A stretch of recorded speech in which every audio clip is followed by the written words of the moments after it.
Hello, my beautiful souls. How are you doing today? It is cold. I'm head scarfing it because it is absolutely freezing cold outside, but my headscarf is playing up right now. Keeps slipping off. So today is Friday and it's a little bit of a kid handover day. So I'm able to have a little sit down today and I have a special surprise for you guys. So I have 17 Witch's Moon boxes that I have been waiting to unbox.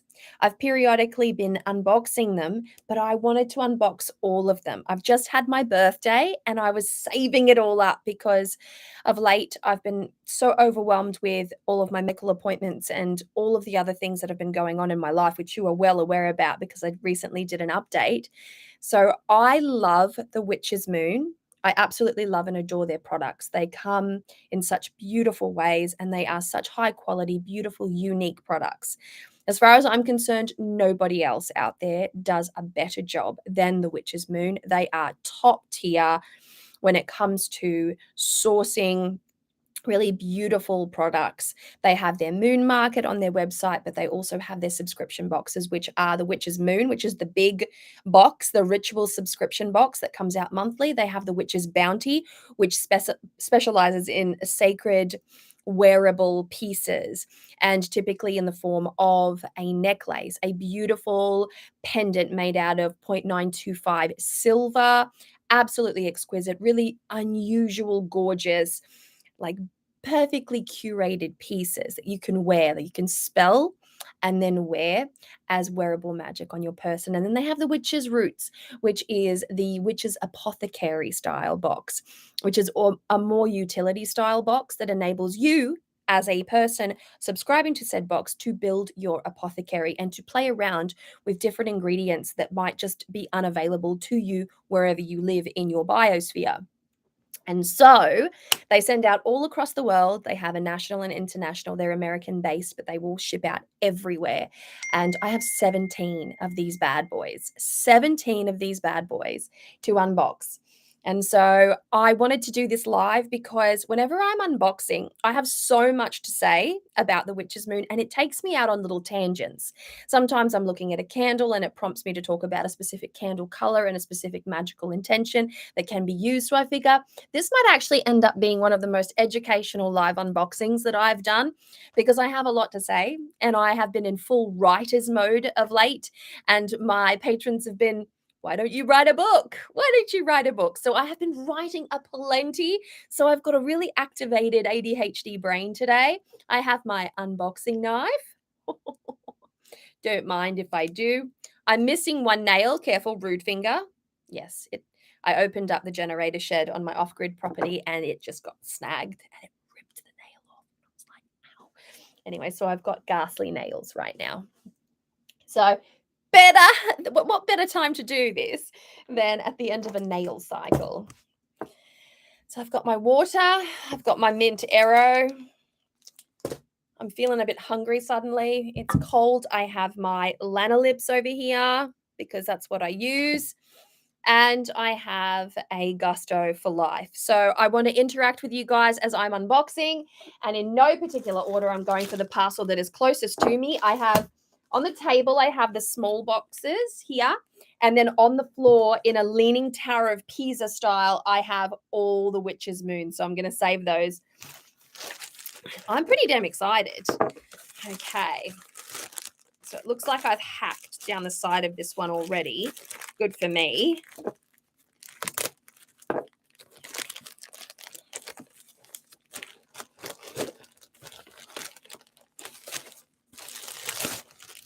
All right.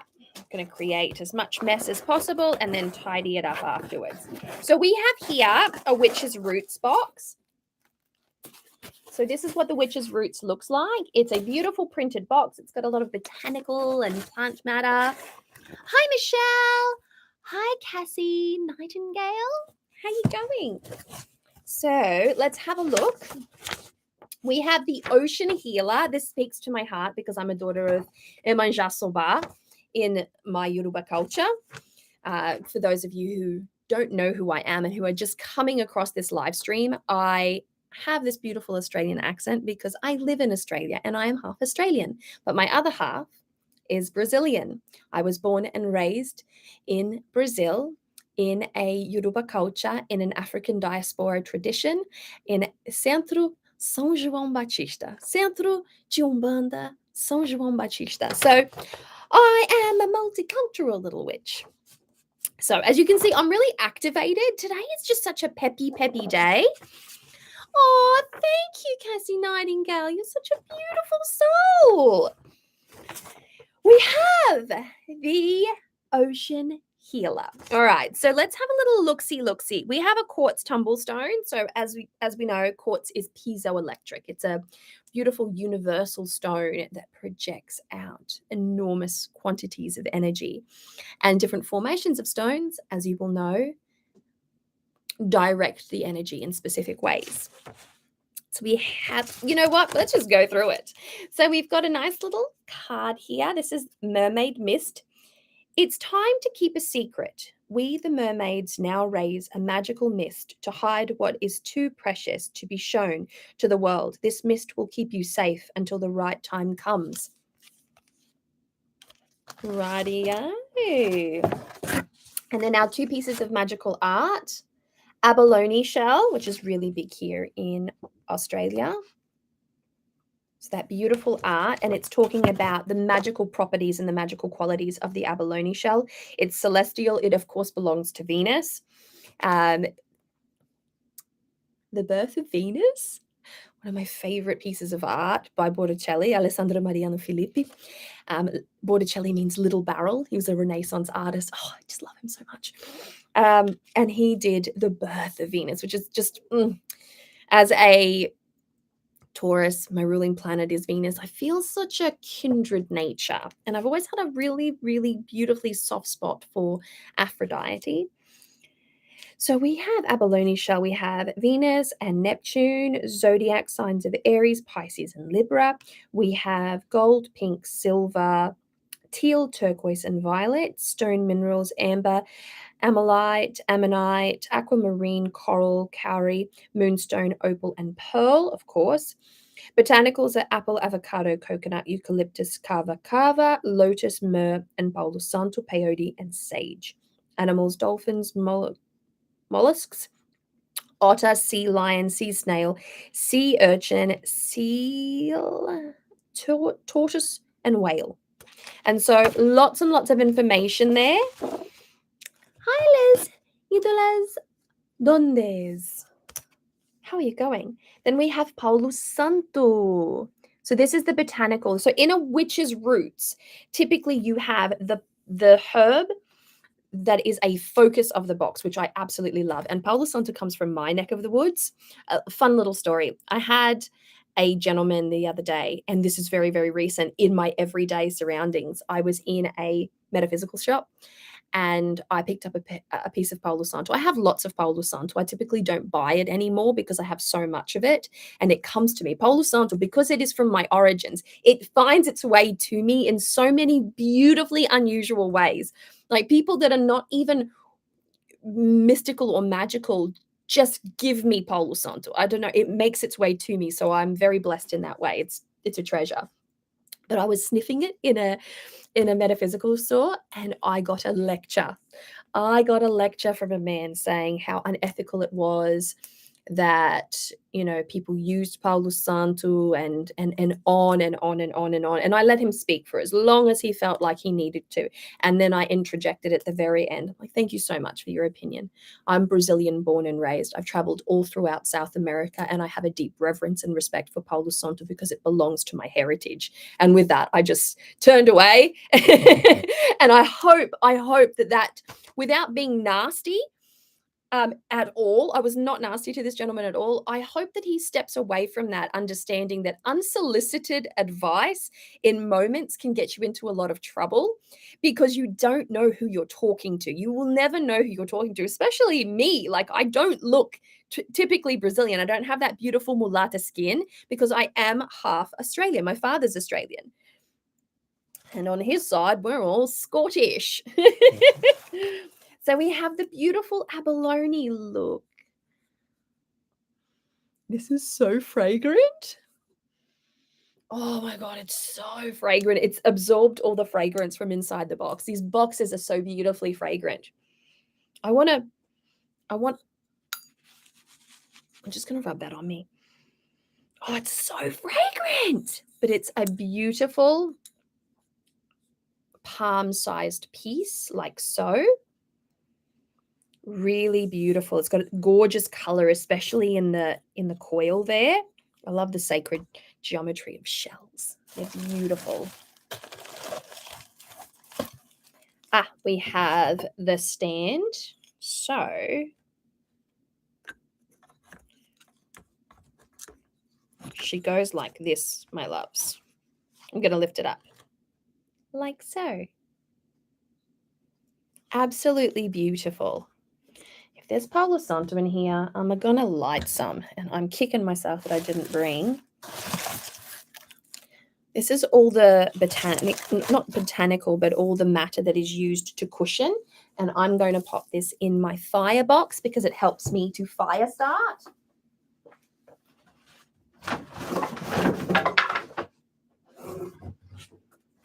I'm just going to bring that a little closer to me. You know, makes sense. Makes sense. All righty.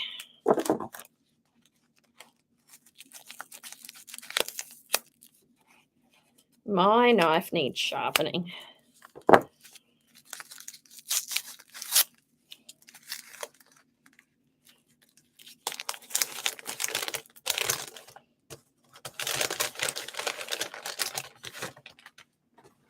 Okay, we have a beautiful white candle. As many of you know, white is a universal color.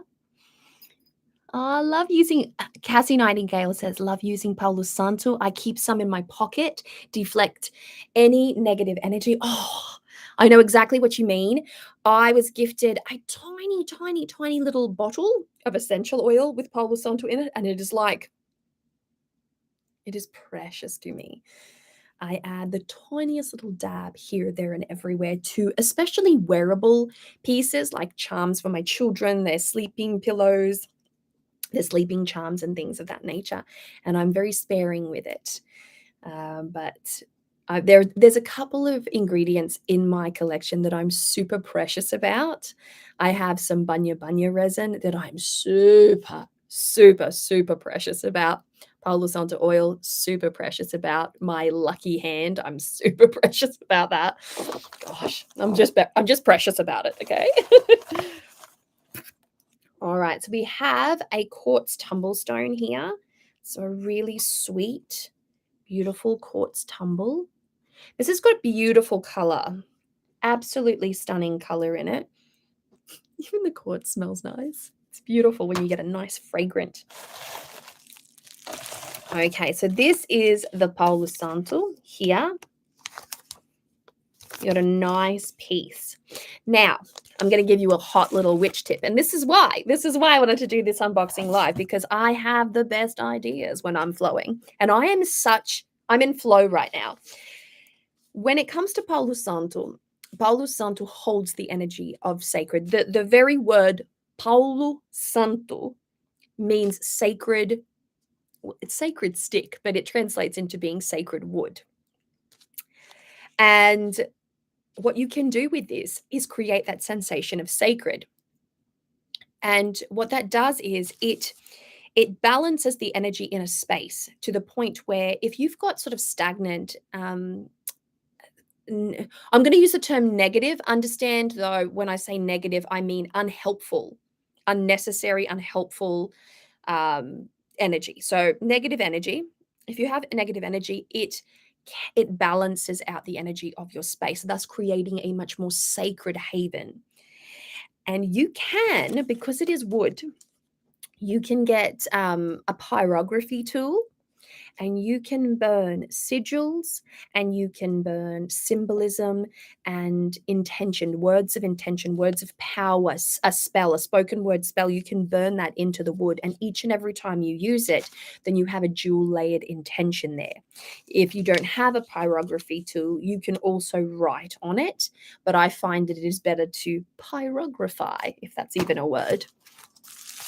So utterly beautiful. Sweet, merciful loveliness. I'm going to put that over there. What have we got here? Clearing waters, ritual aura spray. I'm all for this. I'm running really low on my aura spray from the Crystal Castle.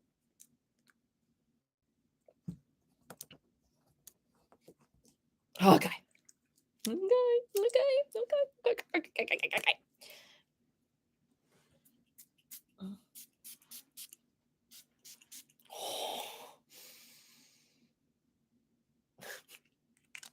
Keeping that on my kitchen table. That's going to be my morning thing now. Woo!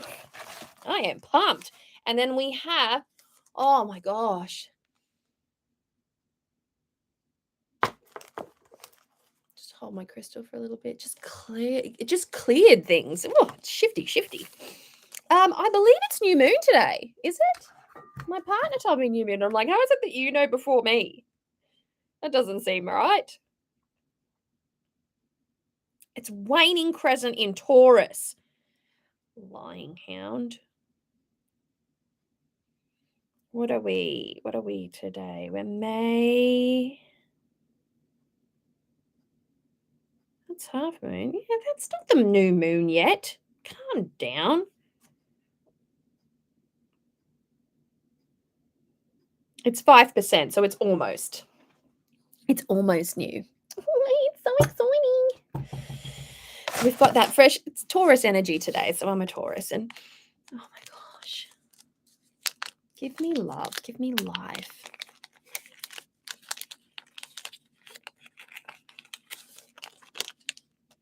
Oh my gosh. That is such a memory, like that broken memory of like a little seaside shop. Oh, that's the thing. I might light some of that. What is it called? Clearing Waters Aura Spray. Special collection blend we've created to wash away what may be attached to your aura. Oh my God, I need that. Witch's Moon, make these bigger. I need it in liter to 2 liter to 5 liter bottles. That stuff is legit.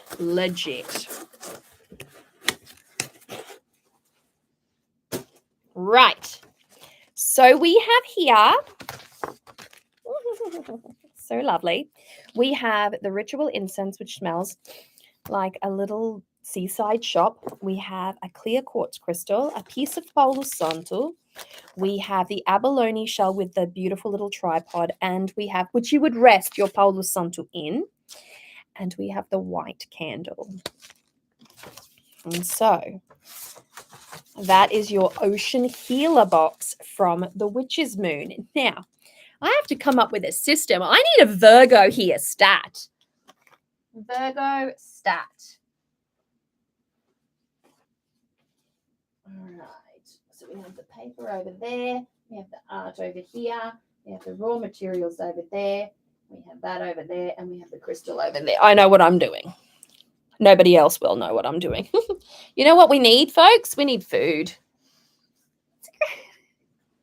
I'm going to read your comments in a section. In a second.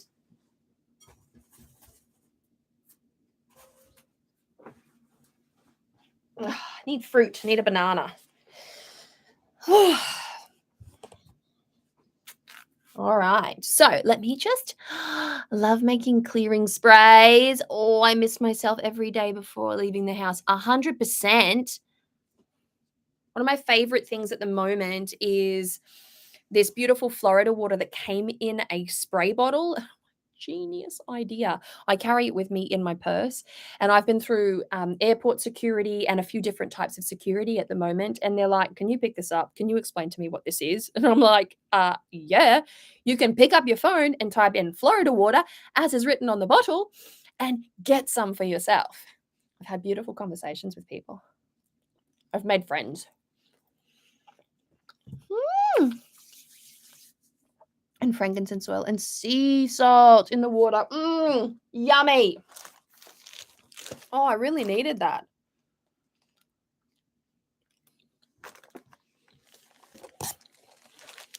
I'm feeling really odd today. My little personal story as I'm unwrapping. My eldest daughter, who is 12, going on 13 this year, so tween heading to teen, had an incident at the school. So the school called me. She had a little incident at the school. Now, I know my daughter. I'm under no illusions here. But I also know that, unfortunately, my daughter's a bit of a follower. She is a very staunch sort of Libra, and as such, a people pleaser. And I say that with the utmost love because I have a Libra moon, so I connect in a little way with her. And so I understand some of her motivations and her drive, but she got in trouble and she knew she was in trouble and she was sitting with that feeling of, I'm going to be in trouble. And it's the first time she has ever been in any kind of trouble. And then when it came out and I had to speak to her father and I had to speak to the school about it, and he explained to me what was going on, he was very, like, the teacher was very clear. Goes, she's a beautiful student, and this is the first time she's exhibited any of this kind of behavior. And I think that she was under the influence of some of the other girls because there were some other girls involved, and on and on and on. Typically, she's a great student, she's blah, blah, blah. And I'm like, okay, so I'm taking what he's saying with a grain of salt. I'm taking what my daughter's saying with a grain of salt, and I'm coming up with my own deduction. So I pulled a few cards and I was like, oh, no. And then the more I asked, the more the story came out, and I had to dish out some stern, what is the word? Some stern kind of punishment. Repercussions, we will call it, because punishment's such a heavy word, which is roots. And so I said, all right, we're going to delete all the apps off your phone. Now, understanding here that my daughter has her own phone, I typically think that for her age, it's a little bit too full on for her to have a phone. But because she has to catch a bus, she has to catch 2 buses from the country to the next town over, and then she gets on the school bus and then she goes towards the city. There's ample opportunity for things to go wrong. So out of a measure of safety, we've given her a phone. And then again, we've curbed that so that she just doesn't have a free-for-all kind of vibe. So I'm like, all right, you're going to have to delete all of your social media apps. And then I leaned in and I've gone, starting with Snapchat. That was all it took. Wailing, running off, hiding in a corner, having a cry. And I was like, wow, I didn't realize that was going to be so effective. But she came around to it and I explained to her, everything has repercussions. Your behavior has repercussions. Everything you do in life comes with a sense of repercussion. You do something good happens. You do something bad, you do something naughty, then something bad happens. And I was a bit more eloquent than that. But we had to have a really good conversation. And in the end, she still loves me. She gave me a cuddle and apologized and washed the dishes and had her dinner. And that was the first time. It was my first big moment. Okay. Aura spray. See, I knew that would come in handy. Oh, that's so nice. Traveling Earth altar. Am I reading that right?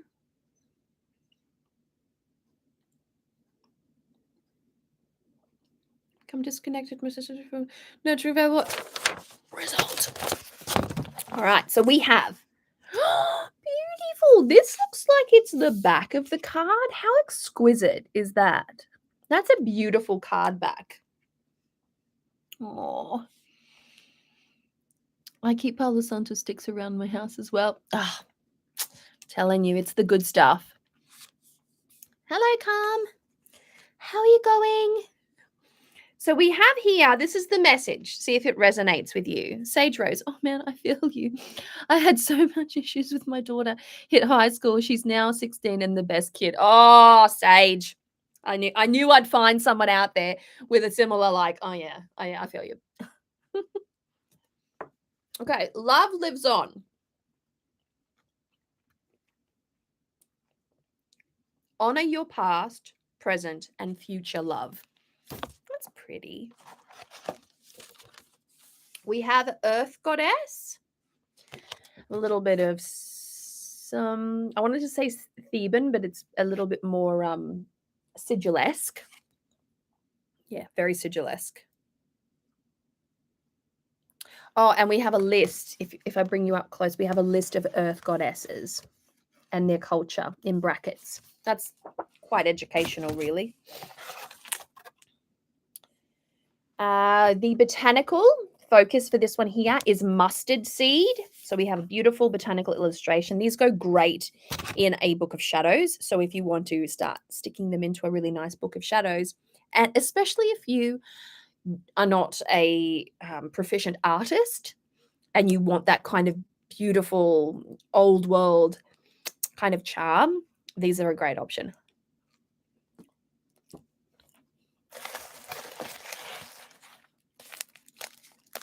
All right.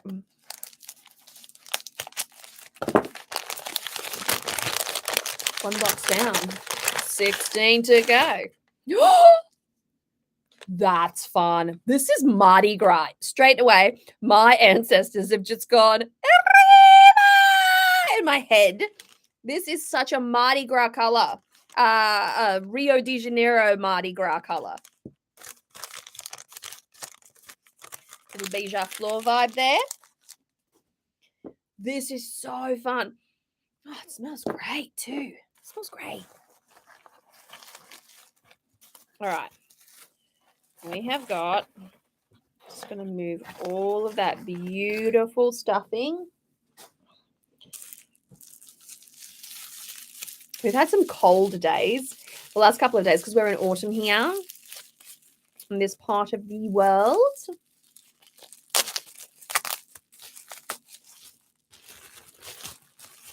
This one leaked. It's very wet in there. Oh, yeah. It smells like rose, though. It smells amazing. I don't know how it leaked, but it has leaked. We'll just...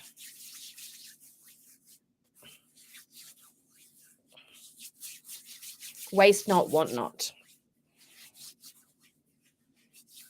That was so intensely oily. I'm trying to figure out if it's cracked or if it just...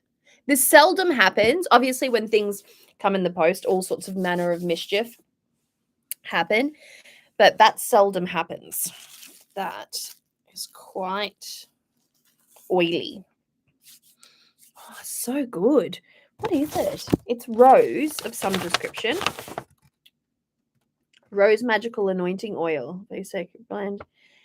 It's just a daily practice. It can easily allow your tasks and responsibility to glaze over your perception. The blend is intended to wash away this stagnant view, revitalize your outlook on life, and bring a sense of love and passion into your workings. Know that you are one with the natural life force. I love that.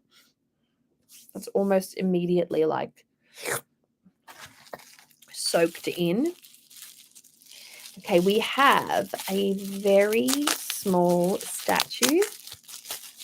I'm curious to see.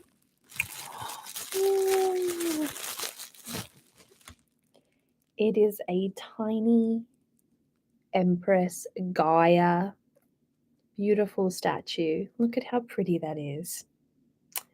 Oh, I might be able to put that on my shelf. That's gorgeous. Oh, I love that. I love that. Got a little baggie here of some description. Let me finish my banana because I have to put this in the compost.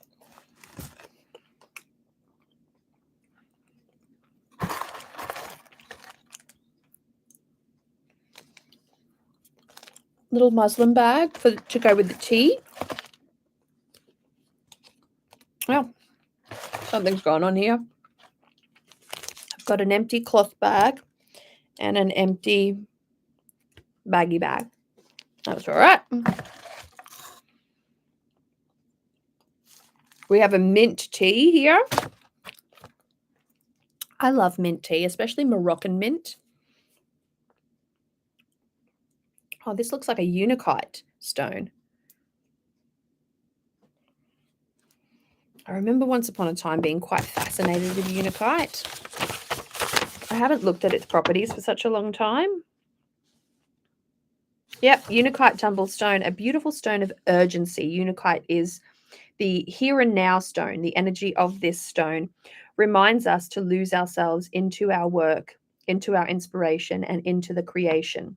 Unakite pushes us to stop wasting time, to take what life gives us, and to move forward with steady action and natural momentum.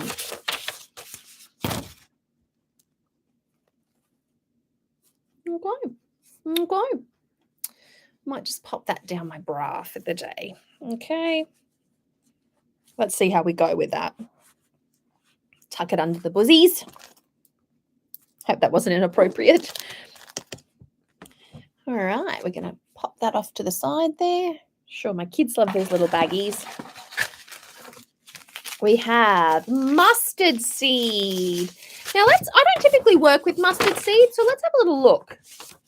Mustard seeds, an overwhelmingly useful and beneficial ingredient. Mustard seed is found in elixirs, blends, and rituals throughout many cultures. In addition, it is to its energetic properties. The mustard seed has been included in many stories meant to represent the power of something so small, eventually growing into something large and magnificent.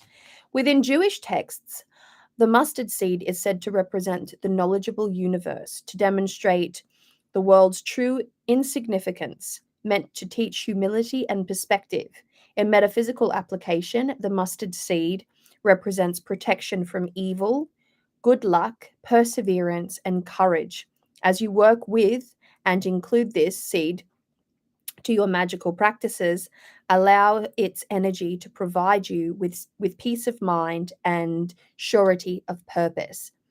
Elemental associations is air, fire, celestial associations, sun and Mars.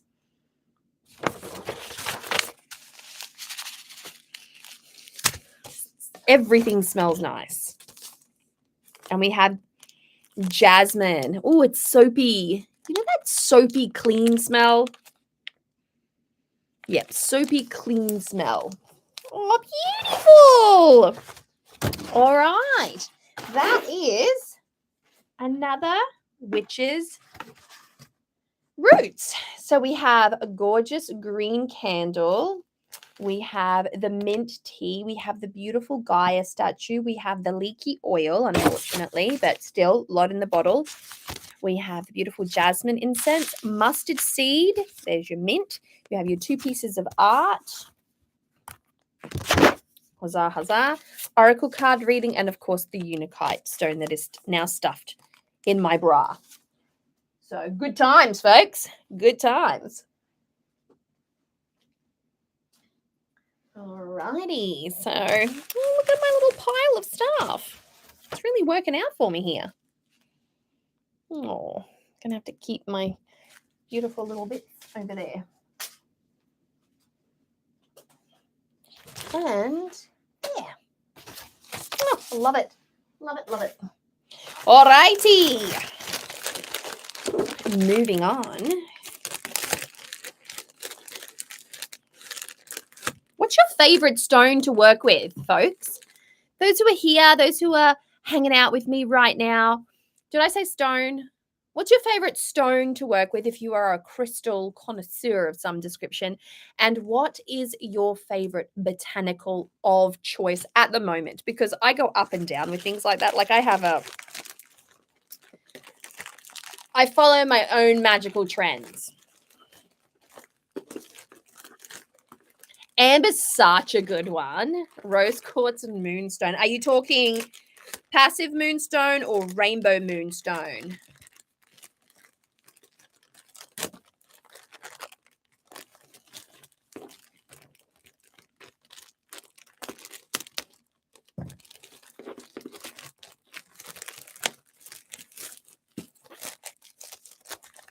Could this be any more challenging?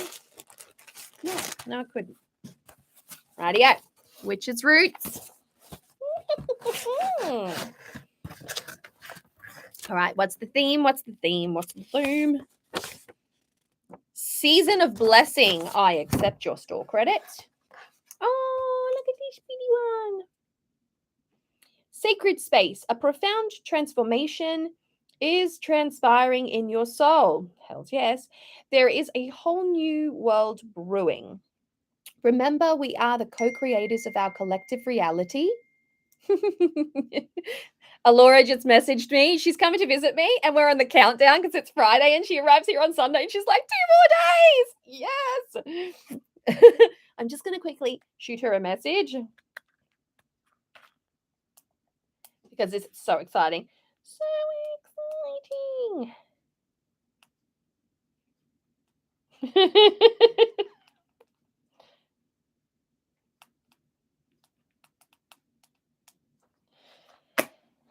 So exciting.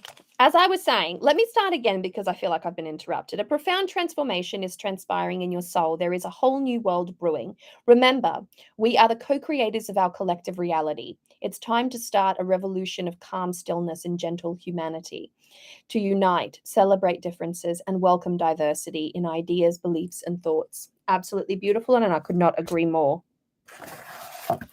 We have here, we have Dragon's Blood Jasper. Don't mind if I do. Mistletoe. We have this growing wild on my property. The first time I ever saw mistletoe was here in Tasmania. Prior to that, I'd never seen mistletoe. Unfortunate as it may be. Is my better or worse? I don't know. So, something special here. I don't know what that is.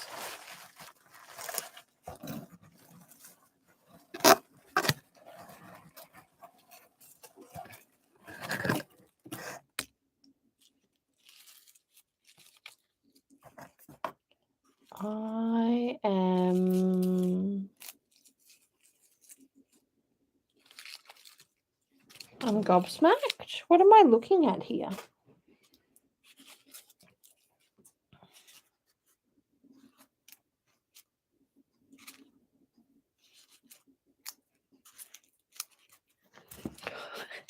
I have to know. Mistletoe leaf, mistletoe grimoire, which is...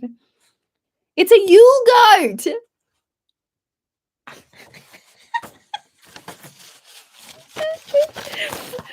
Oh my gosh, a Yule goat. So this is obviously the Yule box from last year. Holy moly. So much has been happening. I feel so bad for being so behind on all my unboxings. But everyone's been so kind and saying, put yourself first, put your health first. I've been trying really hard.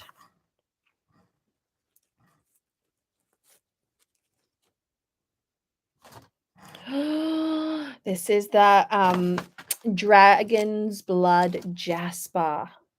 What is this good for? Let's have a look.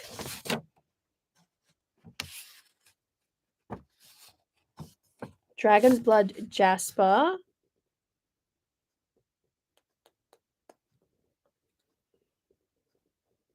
Dragon's Blood Jasper is brimming with energies of compassion, enthusiasm, and personal strength, and will incorporate this stone into your altars, magical sachets, and workings to celebrate a time of new hope and the return of natural growth and prosperity. All right. You are going in the other side of my bra. There we go. We're just going to connect. We're connecting. I love crystals so much. Okay, so we have some beautiful incense, which is apellicine. Legit. Get on my skin. Get in my lungs. Get around my house. I don't know how I want to apply this, but I'm going to tuck this off to the side here because I'm going to be burning that imminently. We have a muslin bag, which means we also have a morning chai. I love chai. Who here likes chai? Are you a chai person? Black tourmaline and Palo Santo. Oh, come man. You said all the right things to me. Tourmaline, oh, I love that. That is the most protective stone I can think of. Such a neutralizing stone. However, people react to it quite badly. I tend to think that those people are probably vampires or orcs in disguise. I'm just kidding. There are those who experience extreme sensitivity to heavier stones. So tektite stones, moldavite, for instance, are stones that elicit a rather interesting response in people. For the longest time, I found it difficult to hold in my hot little hands laboradite. So every time I held laboradite, I'd have this sharp, almost like electric current like feel going through the palm of my hand, and it hurt. And so I couldn't work with it until one day I came across a singular piece of labradorite or laboradite, however you prefer to pronounce it, that just sang like so loudly in my psychic ears. And I took it home, and it is now one of my spirit stones. So whenever I'm doing a spirit work session with a client, I have two stones with me. They are ribbon stone and laboradite, the singular piece of laboradite that I purchased many, many, many, many, many years ago now. And we have mistletoe herb over here. And we have, oh, please be a spray. We have a spray. It is a Yule spray. So it's May. So we're coming up to Yule. We've come full circle.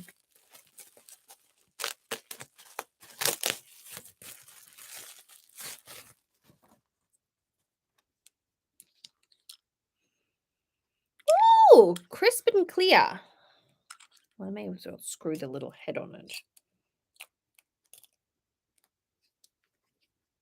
There we go.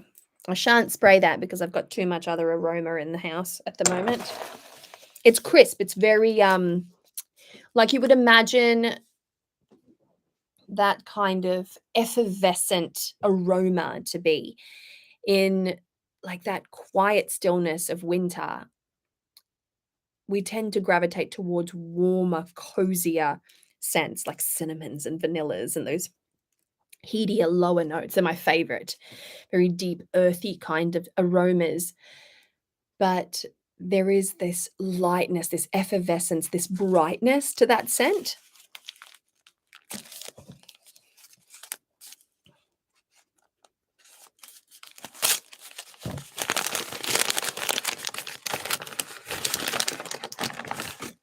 Green candles, green. They're hard to come by.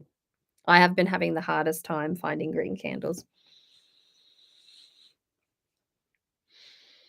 Oh, I just love the smell of beeswax. Oh my God, so good, so good, so good. Oh, lovely, lovely, lovely, lovely, jubbly.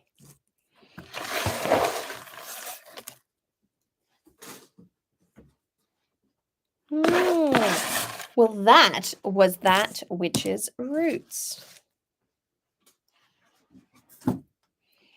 So we have the mistletoe, the morning chai with the muslin bag. We have the two beautiful pieces of art. We have the green candle. We have the spray. And we have the Yule goat, which is, I have a funny story. It's story time. As I'm putting this away, I'm going to tell you a little story. So my partner and I, we purchased goats to look after. Well, Laura's just texting me. My partner and I purchased goats for an investment property of ours, and we were aiming to have the blackberry problem on the property that grows around the stream. We have a little bubbling brook, and it's overgrown with blackberry. So we thought we'll get some goats. It's fenced, new fences there, new sheep fences, I might add, there, and all of these other parameters. And we thought, okay, because my partner wanted to look at making goat's cheese and growing olives, and it was a little idea that he had. And I was all for it. I'm like, I love ideas, like go for it. Go get some. So we ended up being offered some goats from friends of ours. We got 5 goats, 2 grown and 3 little babies. So we purchased it off them, had them delivered, and they lasted a couple of hours only in our yard. We've had a problem with a black dog coming into our property and scaring the livestock, so um, we've had to hand over our livestock or sell them off to other people that we know, because we just don't have a secure pen anymore because this dog, for some reason, I don't know who the dog belongs to, but it's been sighted by several of our neighbors. Anyways, some new neighbors moved in down the road, saw the goats on the road, and decided to bring them in to their yard. Now, they're completely inexperienced in handling animals. They thought they were doing the right thing. To their credit, they thought they were doing the right thing, and they didn't notify council, they didn't notify the police, they didn't notify the RSPCA, they didn't notify anybody. They just decided to bring them into the yard. So the goats obviously ran amok in their yard, and we went to try and retrieve the goats. They decided then that our fences weren't suitable and that the goats wouldn't be safe there. They said that our water system wasn't suitable. They said that our fencing system weren't suitable, and this was an ongoing thing. They really overstepped their mark. We were trying to be as kind and polite as possible. And so, long story short, it's been over a year. They decided that they were going to take us to court over damages that the goat did to their property. And it came down to, well, why did you bring them into your property? Were you asked to bring them into your property? The moment that you brought the goats into your property, you did so of your own volition, therefore the damage is yours to repair. And we still would have happily assisted, with that cost, except when we went over there to meet with them, when we went over there to look at this damage that the goats had done. They didn't show us the damage that the goats had done. They showed us that they had just purchased this house. They were flat broke and they needed all of these things around their house repaired. I'm talking like the plug to their spa, their heat pump, which is the reverse cycle air conditioner, taps in the laundry. And where we were a bit like, what? Like what? Like if the goats had damaged it, we thought we'll take it upon ourselves, help to fix the fence.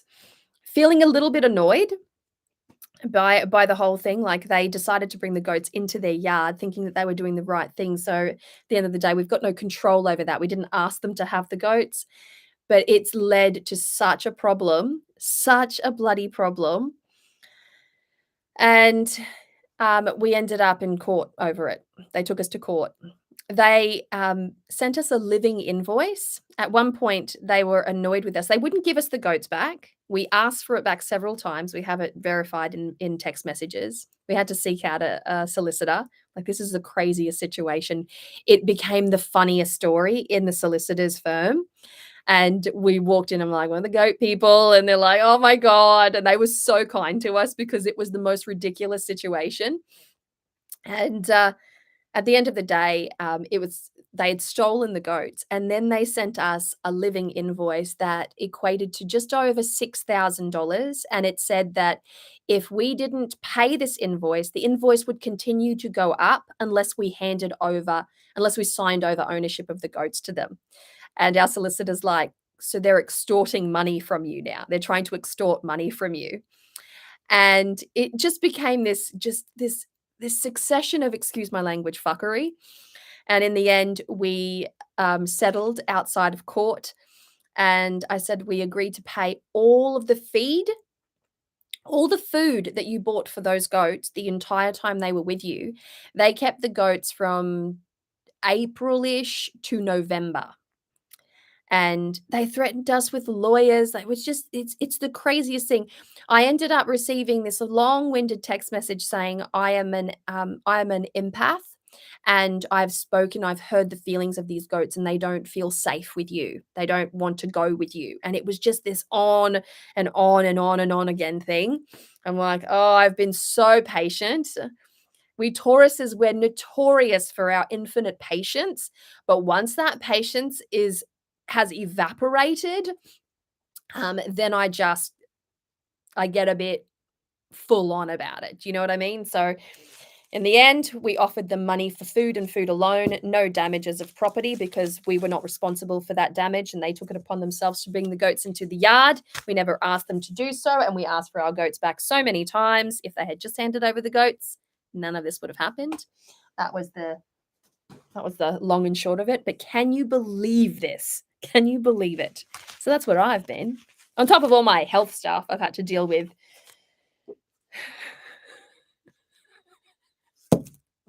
I live in a small country town, so the small country town knows about the goat people, knows about the goat situation. So I have this desire to go and take this to our local restaurant, to our local IGA, and just go, look, goat, because it's just become the funniest story. Like, I felt so bad walking into a solicitor's office going, we've come to you about goats.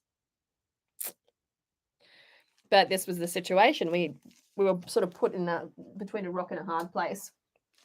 And then and during mediation, they said that, well, how are you going to feel? Like, is that all you're going to pay us? They really wanted money. They really seemed to want money or their house fixed. And we started to get that icky feeling that maybe they were trying to use this experience to have their house fixed because they couldn't afford it. They've spent all of their life savings on buying the property, only to realize that the property wasn't up to scratch. And now they don't have the money to fix it. And they thought that they could milk it from somebody else. That's the vibe that I got. So, oh my gosh, you would not read about it. It has been such a funny thing. And I didn't think we were being unreasonable at all. We tried to go over there. We tried to help them out. We tried to set up times. This is where the things get really funny.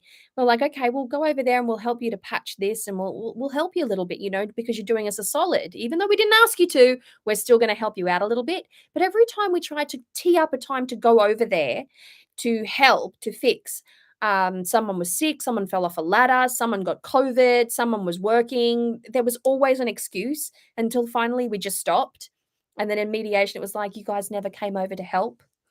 It's like, it's very convenient, the information that you're omitting. And even though our solicitor has seen the living invoice, there was no mention in the mediation by them for this living invoice until I brought it up. And I said, what about the time that you attempted to extort money from us with your living invoice that will be on file here because our solicitor has a copy of it? And you had it sent registered post to our address. So would you like to talk about that? And nothing was said about it. Crazy times, folks. Crazy times. They're obviously not used to living in the country. But that's why I was laughing at the goat. I'm going to show my partner this afternoon. I said, here, you wanted goats? Your dream was to have goats? Have a Yule goat instead. Won't bring you anywhere near as much trouble. Oh.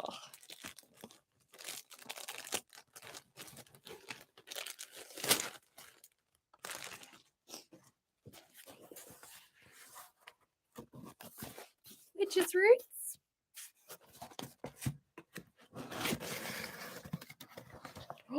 Okay. Hi, friend. The Bridget collection. Who here has had a significant interaction with Goddess Bridget?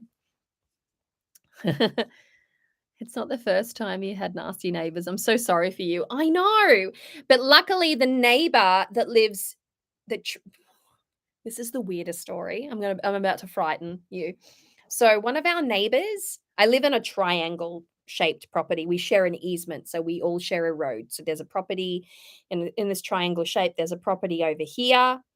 There's a property up here, and we're over here somewhere. So we're quite spread out in like a space like that, like the top of a triangle. So our neighbor the newest of the neighbors, property down the bottom closer to the main road was sold, and someone bought it. Some fella from Sydney bought it, And then that's when the problem started because he bought it and then he started to earth move without permission and he cleared so much forest, and it's illegal to do so down here. You can only clear a very small amount of forest down here. We're almost like a heritage site for trees. So you have to be able to explain why you got rid of trees.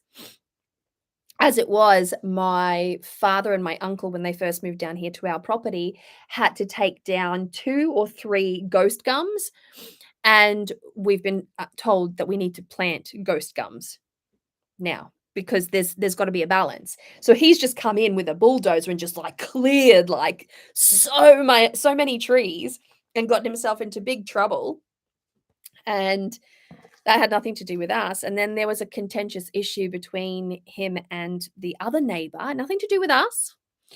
We completely stayed out of it until the nasty neighbor tried to murder the wife of the top neighbor by running over her on a four-wheeler in plain line of sight of my elderly father who was driving down at the time and saw the whole thing happen. And so he ended up going to jail for attempted, murder, and it was just like, "What the F is going on here?" Anyway, moving on, like, it's been very interesting down here.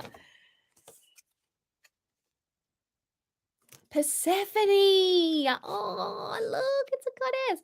Persephone, Greek maiden and queen of spring, brings to you a blessing of fresh new life and rebirth this day. Celebrate for all can be transformed and renewed, including you, beloved child of the goddess. Oh, I love that. Yes.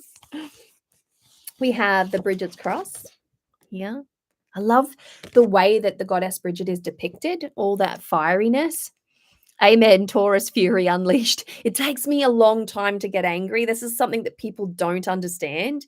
It takes me such a long time to get angry. But once I'm angry for a long time because it took me months to get there. You know what I mean? It took me more time than it will take anyone else. I'm just like, I don't want the drama. I don't want to be upset. I don't want to be angry. I don't want to be spiteful. I don't want to be nasty. I don't want that in my life. So I'll avoid it as much as possible until I cannot avoid it. And then I'm like, all right, I warned you.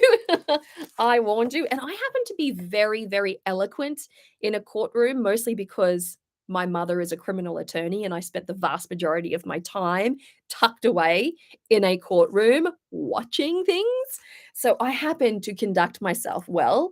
And this is something that people don't know until I'm put in a situation.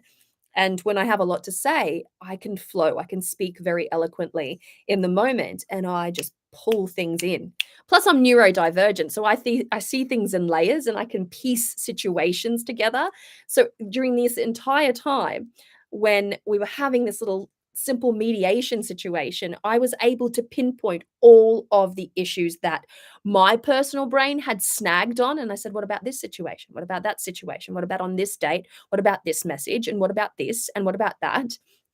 Because it came to a clause that they were upset with us that we hadn't declared that we had other properties. And I said, but you knew we had other properties because we don't live on the property that the goats were on. So you knew that we had other properties. And I also mentioned it in this text message on the 11th of May that we had created a safe enclosure on the property in which we live on. And just absolute like ludicrousy. So, a Bridget cross. There we go. Love that beautiful fiery red hair. And we have Angelica. This herb, this botanical is legit.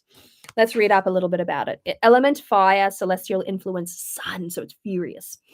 Aries, Taurus, Leo. Boom, boom.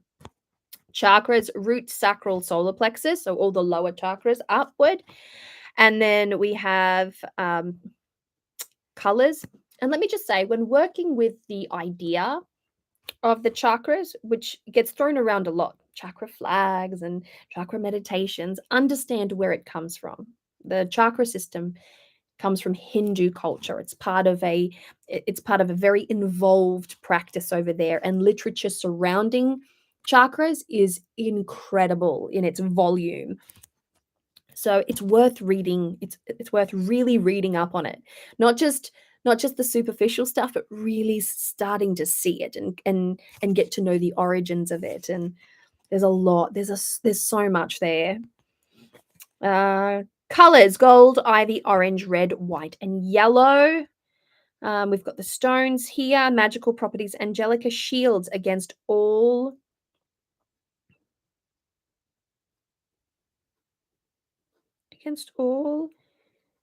something or other of malevolence, named for its angelic auspices. The herb is believed to bestow guidance for those. My dyslexia won't let me read this word.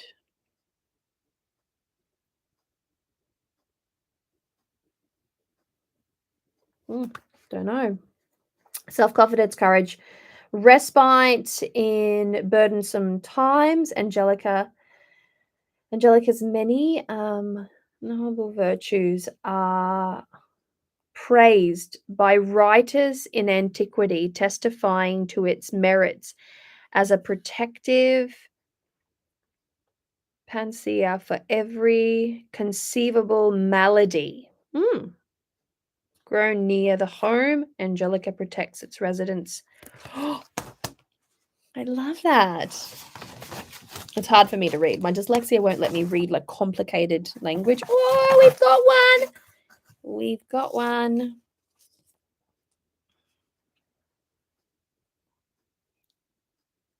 This one's definitely going up. We definitely doing that. That's beautiful. That is beautiful. Alrighty.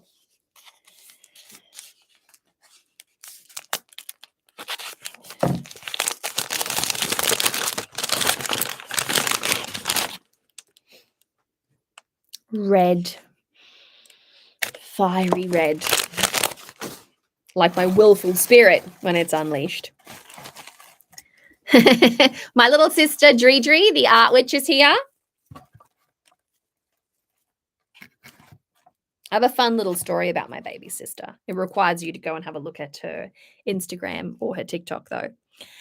She started out, her art looked one way, and she has worked so hard on it now that her artwork looks exquisite. Actually, I'm going to say, oh, what am I holding here? I don't have room in my bra for this. It's mookaite. That's all right. It's so cubed. It's so fun. It smells nice too. My son loves mookaite. So let me show you here, folks. Let me show you.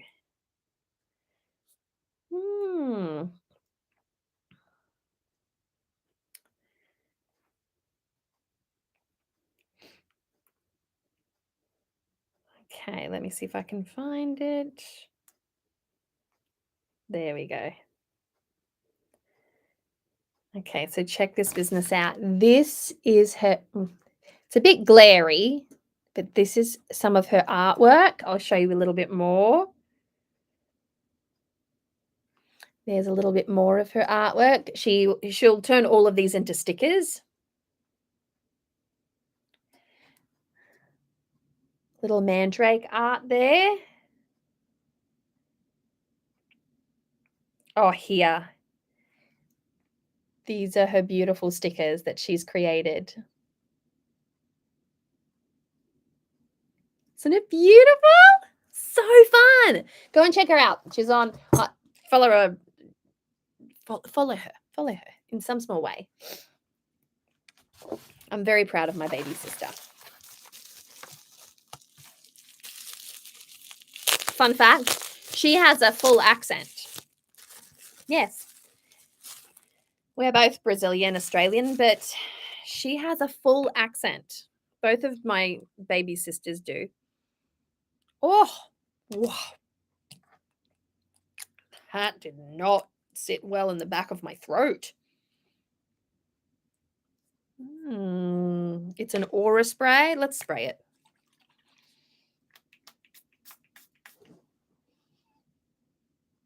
Oh, it's clovey. That's why. That is why. I can taste it in the back of. That's insanely strong. I just went.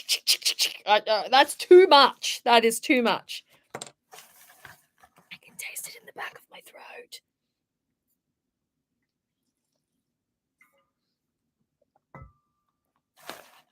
Reminds me when I was like 17 and I had a clove cigarette. It's there. We have some tea. And what is this? Passion berry flame. Don't mind if I do. My girlfriend, Erin, of Erin Duncan Art Creation Designs. Now I think she's Erin Duncan Designs. We share a pot of tea from time to time. So when she comes around, we browse the collection and share a pot of tea. So it's good fun. All in good fun.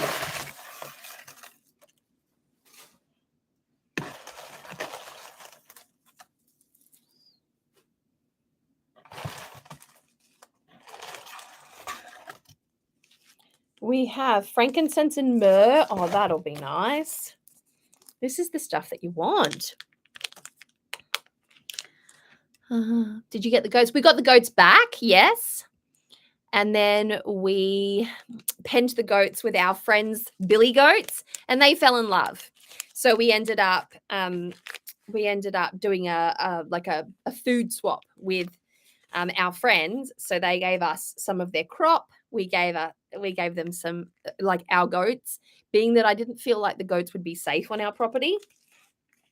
And plus, I think it was the universe's way of saying no goats. It's one thing if we had been living down there, but we naturally assumed that they would stay. That's beautiful. That is beautiful. Keep them all together down there. And then we have Angelica. Angelica is such a good botanical. It's such a good botanical. I went through a huge phase there where I was adding Angelica, the protective nature of Angelica. I find that Angelica is actually quite good, believe it or not, in money magic, because it helps to protect and take away that kind of evil negative attachment that people have towards money, that some of that, possessiveness, that greed, that just, it's sticky. As an energy, money has become such a sticky energy. So I think having protective elements in your money magic, it's only going to benefit. So a little witch hack there for you. Fun fact. Oh my gosh, I've had the best discussion with some of my witchy peers, if you will, some peeps whose opinions I wholly gel with, and who know their stuff and who've been, practicing for like double decades, And I came across this thing, and it was a TikTok, and it seems that I was not the only one that come across it. That's always fun. And there was a creator there, and she was talking about using orris root powder in money magic as a primary ingredient in money magic. And I just about lost it. I was laughing so hard. I'm like, I don't have a problem with how people practice, but sometimes you've got to ask yourself, like, where did you get your education? Where'd you read this? I want to know where you read this. And because orris root is so intrinsically attached to love, it's very easy for people to think that that's its only attributes, but different cultures see different ritualistic or metaphysical value in botanicals. So there's always room, like, just because it doesn't make sense to me, but because it's stuck in my brain, I researched it. I hyper focused on it like a mother. And I wasn't the only one. And we came to the conclusion that unless you wanted to be a prostitute or make your money through emotional manipulation, you wouldn't put it anywhere near a a prosperity working. It was absolutely gobsmacking. Don't do that. Always think. There are always other attributes with botanicals. Angelica has other attributes, other magical attributes, cross-culturally speaking. So if you always want to know more about the botanicals that you have, read up on it from a cross-cultural perspective. So you want to look at the ethnobotany of your materials, and your ethnobotany will get you there. Like, it will give you a really good profile. It's always good to know the native, like what part of the world a botanical is native to, and therefore how it has been used in that part of the world before it's made its way throughout all of the world. And it's a beautiful thing when you start to really dig deep and look into your botanicals. It's such a great idea. It's always good to do. I will give you the name Sherilyn Darcy, who's a bit of an ethnobotanist and a witch, and she's done some beautiful oracle cards. She's an Australian gardener, plant aficionado, if you will. And she has a little YouTube channel, but she works with Rockpool Publishing, and she is an absolute sweetheart. And she has some great information about, oh, it smells so clovey, about certain botanicals. All my treasures here. I love it. I love it. Okay, we're going to put our art down here. I'm going to give this one to my son. He loves crystals. He's a Taurus as well, so he can't help himself. He's screwed that one. He's just not. Oh, poor little love. All righty. So of the little boxes, this is the last of the little boxes. I'm going to be here for a long time, I feel. Let's scroll. It's difficult to fathom some people. You're damn right, Cheryl. It really is. I don't work with the goddess Bridget, but with the saint. Beautiful. I love that. Long-haired, skinny-eyed. I work with the goddess Bridget. Beautiful, beautiful, beautiful. I did a lecture for an open circle up in Cairns about Bridget, and it was videoed, and I got a lot of compliments on it because she's such a complicated goddess. I managed to find I'm such a hyper fixator. I realized that now half of my problem was the fact that I was ADHD for such a long time and I didn't have a diagnosis. But when I did this talk about Goddess Bridget, I pulled from every damn direction known to man. And she has 2 hypothesized mothers. She has 3 hypothesized children. In one story, she has 1. In another story, she has 3. Her story is different depending on. She's a multifaceted energy and deity. And then I found this very, very, very, very, very gossamer thin tether to her as Bridget of Chaldea and the Druid goddess and so on and so forth, the daughter of the Dagda and the goddess Bowen, or in other stories, the Morrigan. So you see what I mean? It's multifaceted. But she has links to Mananmak Bridget in the Voodoo Loa culture, and she's a death Loa.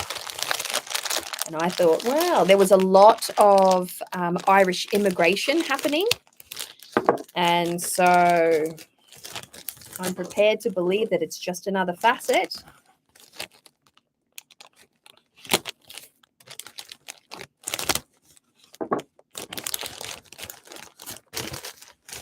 She was such a beloved goddess too.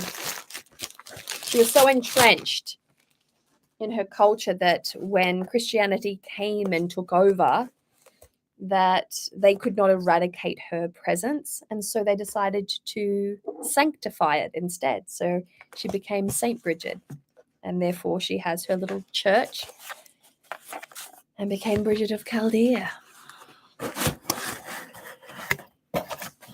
Plus, I studied a little bit through the Order of Bards, Ovates, and Druids. I did my bardic grade there.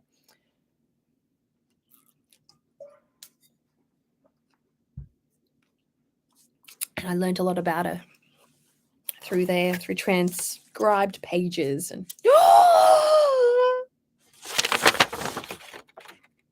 Seer of Avalon. Don't mind if I do. Don't mind if I do. Best for last, baby. Best for last. Found within the realm of peace, purity, and hope stands the image of what could one day be. In this very special collection, we travel through the legends of Avalon, seeking divine guidance and calling upon the imagery and symbolism crafted within the magic that resides there. As we walk upon the trails of great spiritual power amongst the shimmering leaves of lush trees and the sparkling glimmer of running water, we step upon the gates of destiny, where our path may lead to something even greater.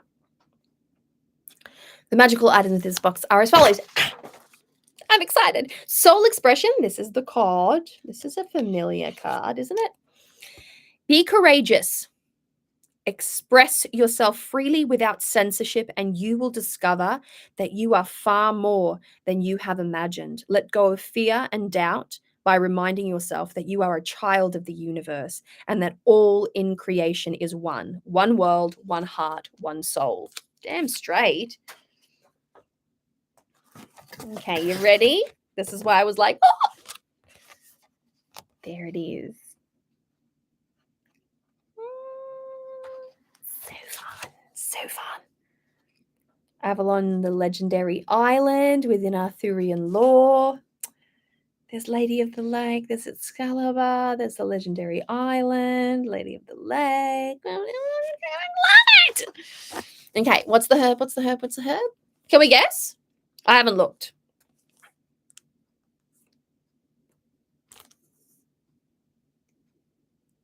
Lobelia? Lobelia. That's unusual. Sourced from India, the small, low-grown plant is classified within the bellflower family and produces beautiful purple and blue flowers.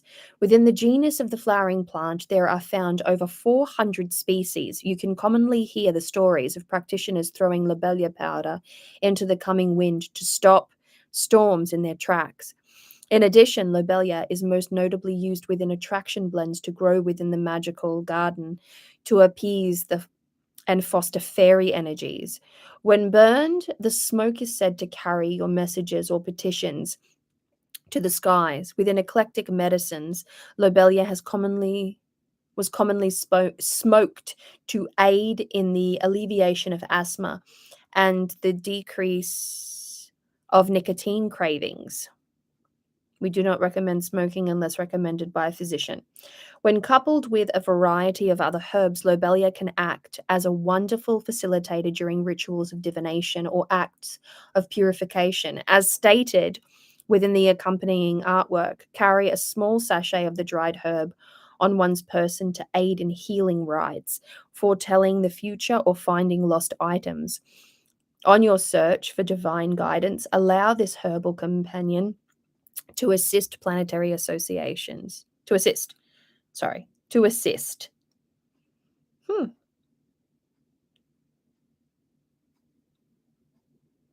You in receiving, contacting your guides, and healing the open wounds of life. Zodiac association, planetary association.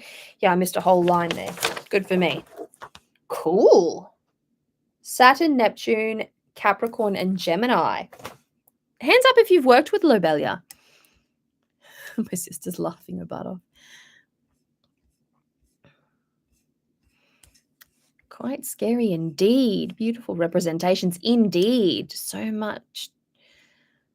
Oh, typical Taurus, and in Chinese horoscope, a dog. Yeah. Oris. But that's for purification. You're going to banish all your money away. Let me find something here for you.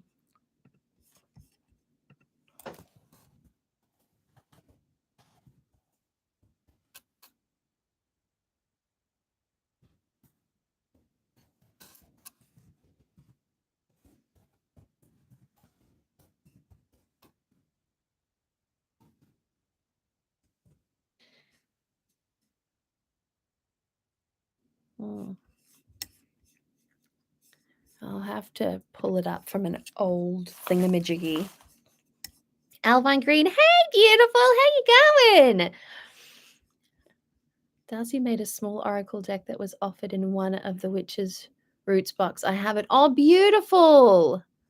Yes, a lot of Irish came to America and endured servants and worked alongside Black people.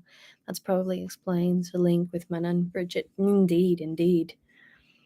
Be careful when ingesting. It is to put one to sleep and can interact with other drugs and herbs. Yeah, exactly. That's why it is not recommended that you ingest it. Oh my gosh! Avalon magic! I'm opening it.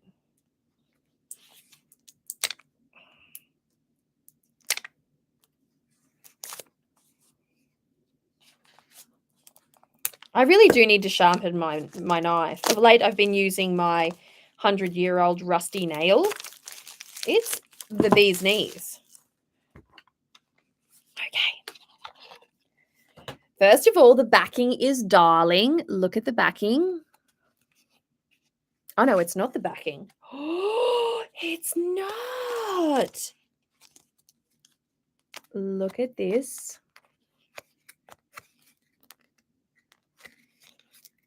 Gorgeous, gorgeous. You're seeing it before me. Gorgeous. Gorgeous. Oh, gorgeous. Let me put some of you down. That must be King Arthur. That must be Lancelot. That must be somebody else. Look. Oh, what a cute little owl. This reminds me of the Celtic Wisdom Tarot. I wonder if it's made by the same person.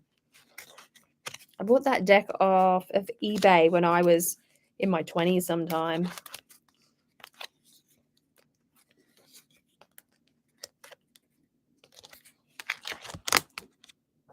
No! Do you want to see which ones fell on the ground?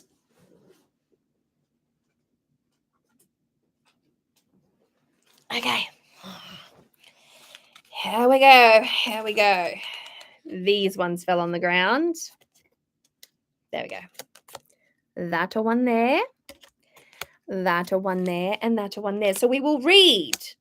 It is easy to love and accept the light side of yourself. It takes courage to acknowledge and love the darker side. Too right. It is only when we accept vulnerability that we are truly brave. Rise above your fears. Hells yes. Surrender yourself to the flow of life and see how you can influence your future. Keep moving forward and your life purpose will manifest. Little sneaky message there. So we have the imagery on one side and the card message on the other. That was the most rushed sort of flip through ever, but we will persevere. I can't help but shuffle.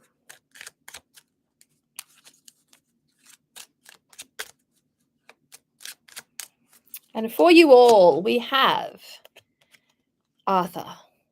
Be fierce, be brave, do things that challenge you, search for your own sacred grail. Hells yes. A beautiful oracle card.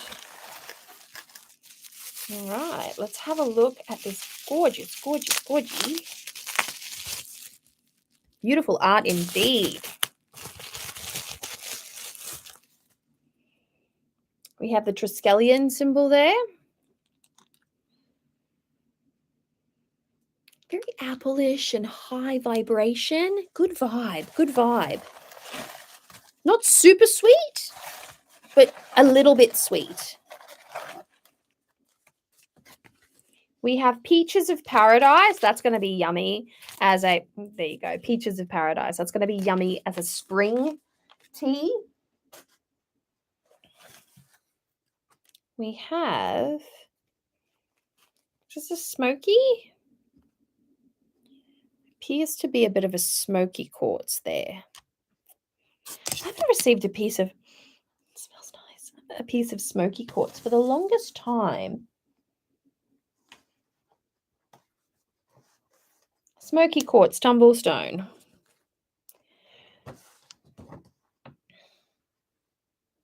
Assist you in manifesting your dreams and inspirations. In addition, allow the energies of this stone to provide you with protection and grounding on your journey. We'll just tuck that one into the bra as well. So now we've got 3. We're just collecting them. It's a good crystal day.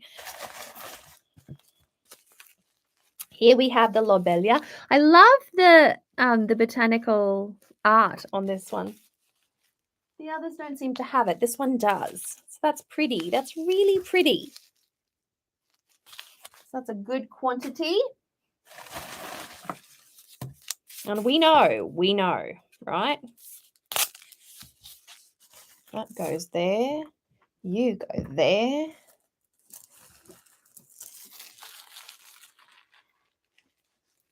No, you go there.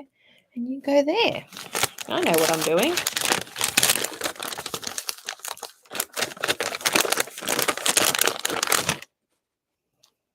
A light blue candle. This is crazy. No, this is not crazy lace. This is blue lace agate blue.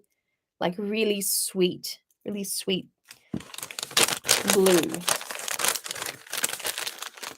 Would make for a really nice calming color, like for a calming ritual. So if you had blue lace agate and you were making yourself a nice dream pillow, or you were making yourself a sort of anti-anxiety pillow, little charm to carry with you.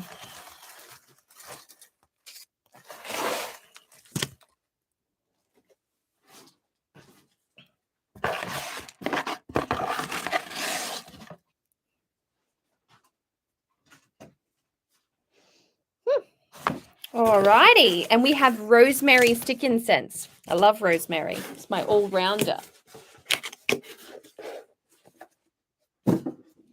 All right, we are 1, 2, 3, 4, 5 boxes down. It's time for an arrow.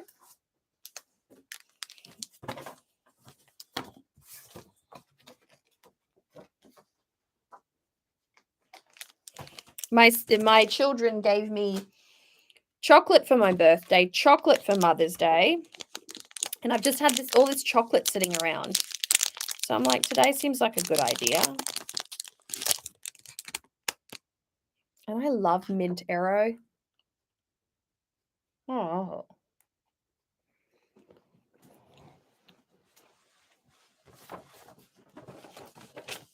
All right. Do you know what that means?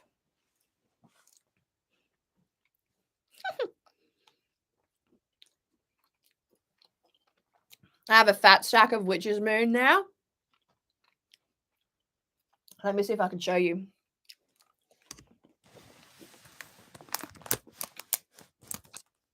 That's the top of and it's all the way down the bottom.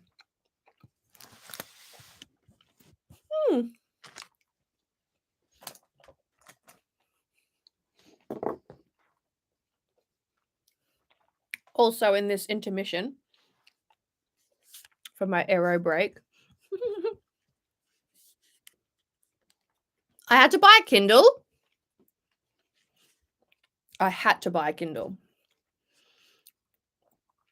I'm reading The Unmarked Witch.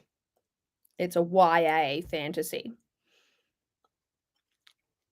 And I had to buy a Kindle because every book that I wanted while I was in Melbourne was unavailable. So I cracked the shits. I really did.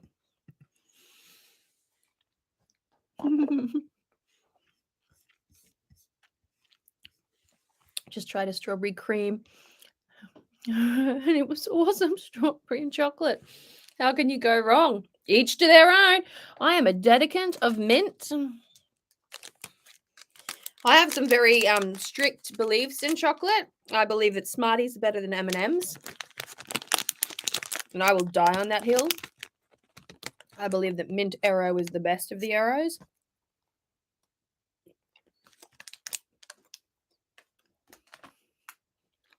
I believe that bounties and Raffaello's were designed to torture me because I love coconut. Growing up, my favorite flavor of ice cream was coconut. Now I don't like ice cream. I don't like ice cream and I don't like cake.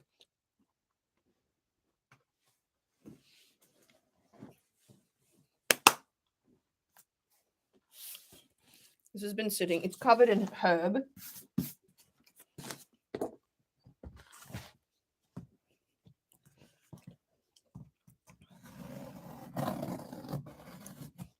All right.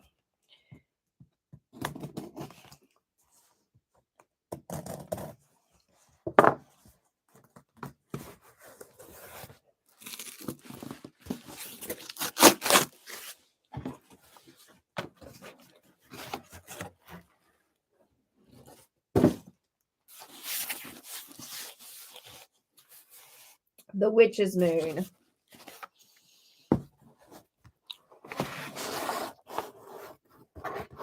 Well, hello, hello, hello. The witch's moon box is their ritual subscription box. We have fairy blessings. Receive your healing by sharing your world with us. Invite us to play amidst your flower beds, dance upon your crystals, and warm ourselves by your hearth. Then our wisdom will be yours. And so too will the mischief.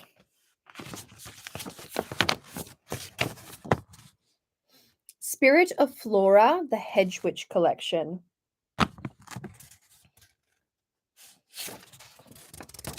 So we have parchment paper. There's always a sheet of parchment. So you're going to have to go over here so I can collect you.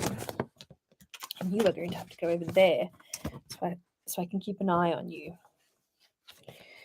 We have a sigil. And this sigil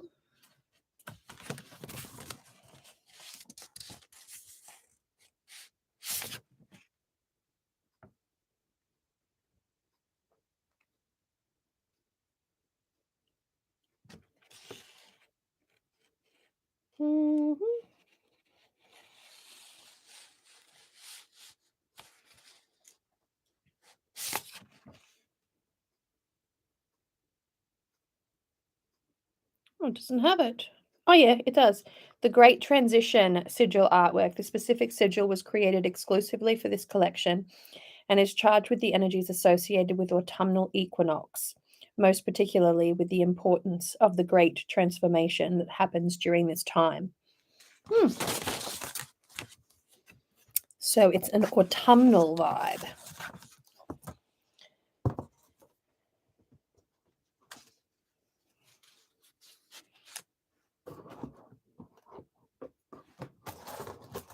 Oh my gosh. Check it out. These are full-sized pieces of art as opposed to that size. So in the smaller boxes, you will always get, in the Witch's Bounty box, which is the wearable jewelry, you will get artwork like this that correlates to the stone that has been included in that box. In the Witch's Root, you will get the plant focus. And in the Witch's Moon, you will get the theme.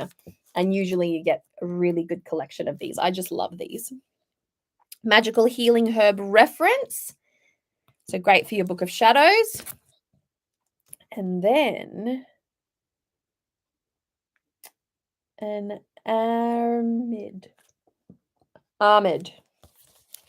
a healing goddess. I've got the hiccups now. We have Ritual Tea.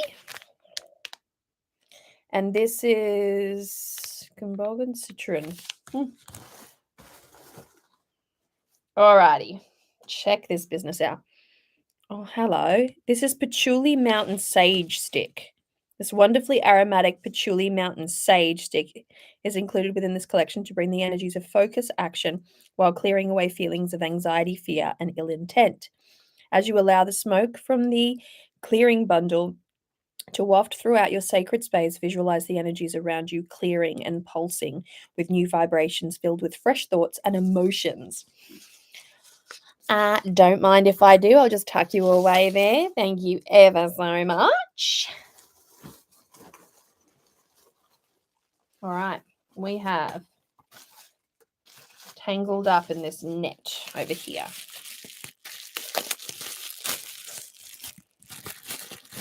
What do we got? What do we got? Gaia.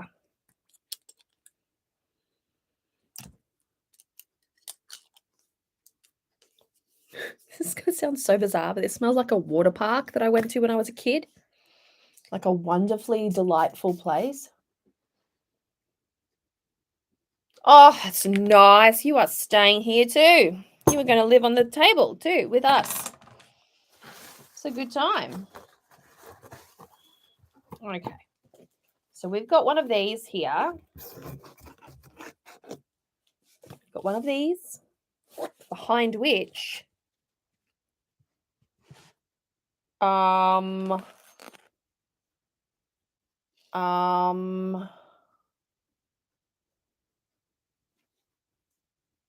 she's sharp.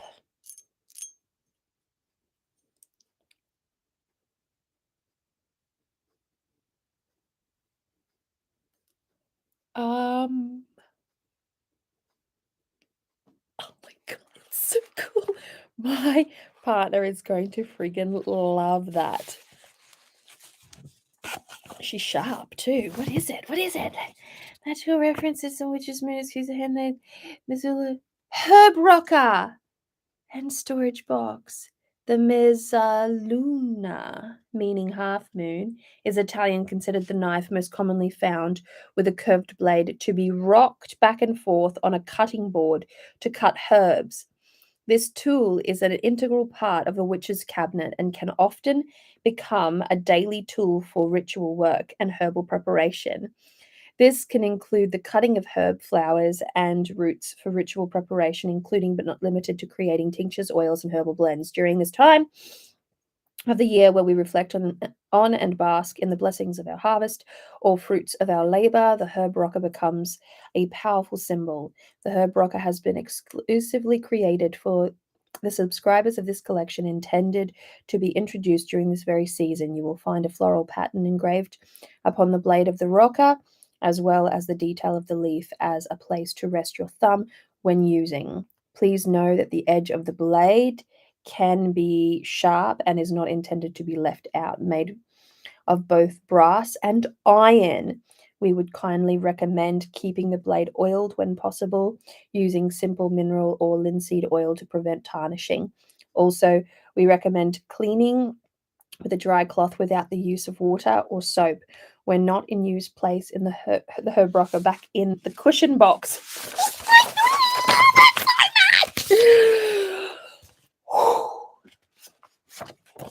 That just, it's so nice. It is so nice. It is so nice. It's so nice. Okay. Okay. That really rocked my little world.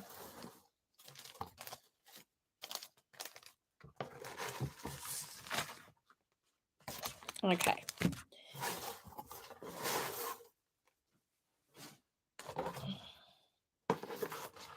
There's so much herb in the bottom of that. I love it.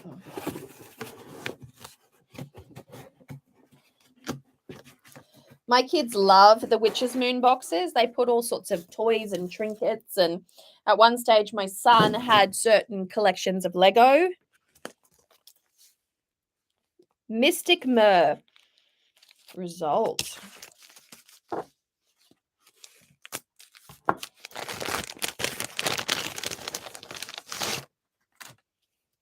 Beautiful. This is a really great, this would make a great candle for crown of success work. Good attraction.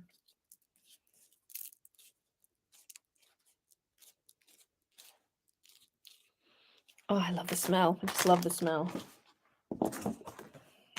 All right, and then we have this curious little package here. So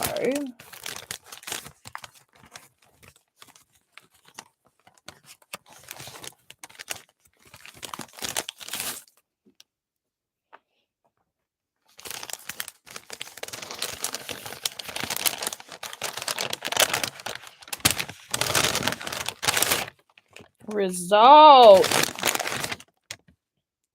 Like a crackle quartz there. And then we have rose petal, elf leaf, Egyptian chamomile. Okay, folks, grab your candle and roll it in chamomile. It's a good start. It's a good start. There is the muslin bag for the tea. We knew it would be there somewhere. Result. And that is the full box. Now, standout item, of course. What was it? What's it going to be? You know what I'm going to say. I put my sigils somewhere. Where did I put the sigils? There. And the herbs. Stretchy cord. And el papiri. It's going to go like that. Clearing off some space here. Clearing off. How are we feeling? How are we feeling? I don't know how you can wait so long before unboxing them. I can't even wait a day when I get one. Love your Kindle. Look up the Witches of Dark Root series. So good. Oh, I will. Yes. Dark chocolate bounty. Oh, 100%. Yes. Woohoo. All right. Moving on to the next one. This is 1, 2, 3, 4, 5, 6, 7, 8, 9, 10, 11.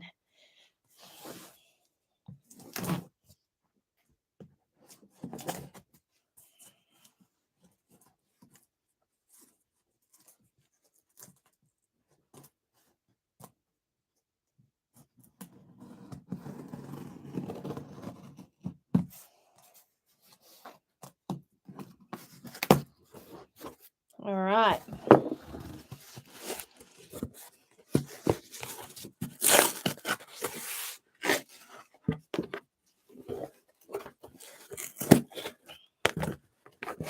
I'd like to see a show of hands here of who works with magical jewelry. Are you a person that wears magical jewelry? Itchy nose, itchy nose.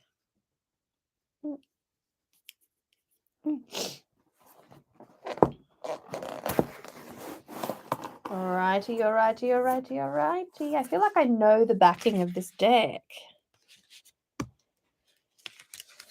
Magical time empowerment cards? No. Maybe. I know I am part of source and my life is guided by divine wisdom. Result. What have we got as a theme here? Oh, the exclusive kitchen witchery collection. I shall read no more until I need to. Lots of stone and crystal bracelets. Oh, Maruta, you are a bracelet wearer. How nice. Charmich, used to, but not at the moment. Spitfire cat, always. I love it. I love it. I love it.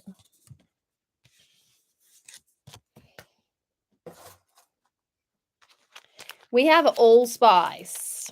Good prosperity herb. Great for your wallets if you've got the space for it. Really good one. We have cilantro. There we go. We also have rubbed sage.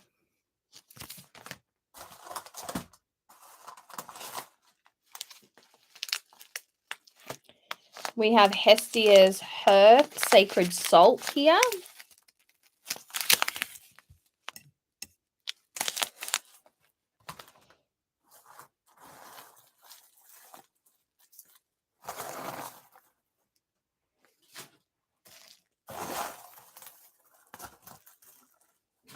Oh, bro, you saw the mess I'm making here. All right.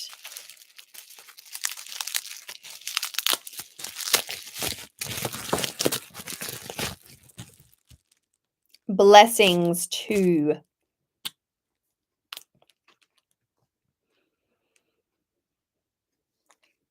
That's so nice.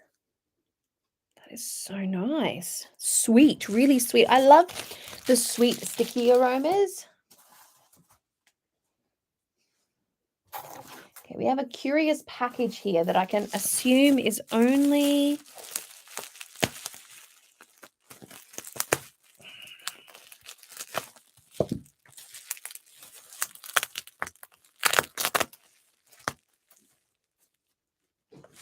Oh, man. It stuck to me.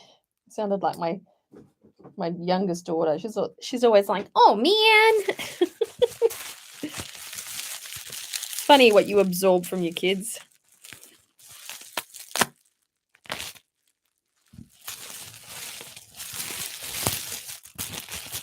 Oh, yes, queen. Oh my gosh, look at how beautiful that is. Shut your face. Shut your face.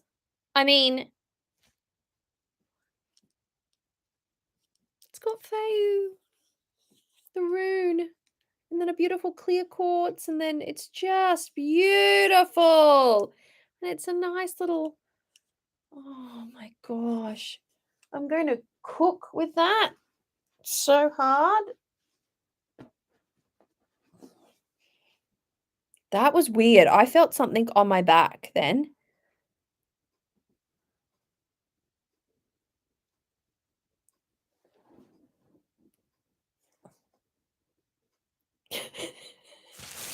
I felt a serious spirit touch experience then. What the fuck?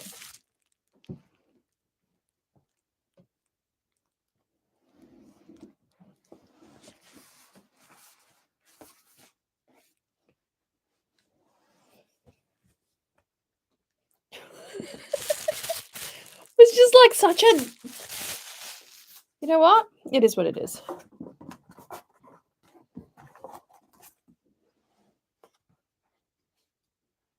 I never discount a giant spider either, because I do live in Australia, so...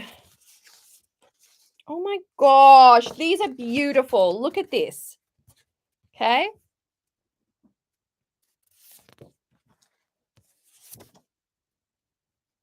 The spell.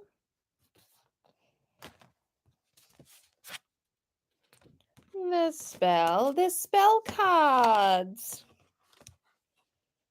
Oh, they're all a little bit different.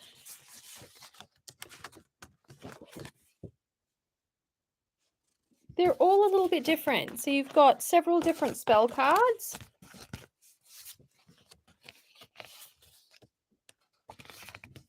And that one there.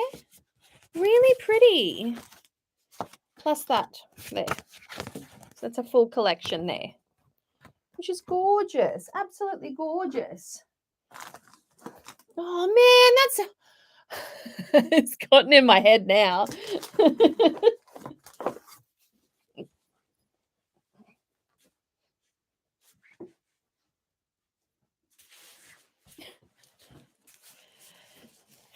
spirits.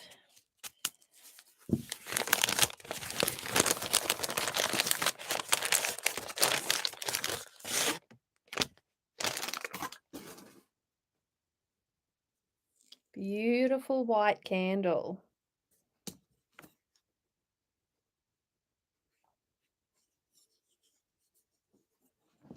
I was holding the spoon when it happened, so just seeing.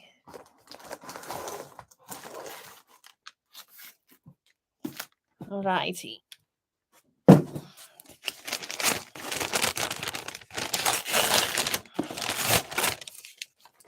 This feels like a book.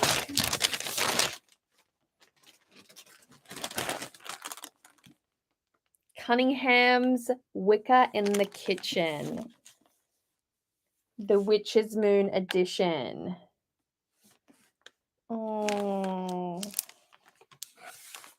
May the magic created in your kitchen sustain and nourish your hearth and home. Blessed be. And that's from the Witch's Moon. This is the beautiful curated Witch's Moon edition. It's so nice to see them supporting Scott Cunningham. He's received so much sort of negative feedback.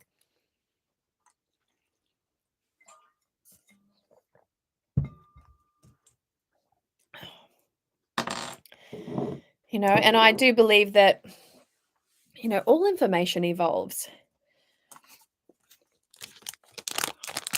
He was the first one writing about these types of things back in the day and presenting it to the public. So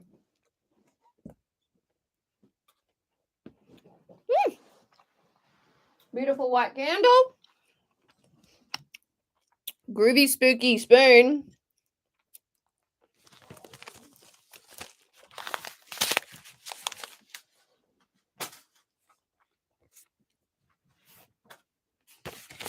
I need to know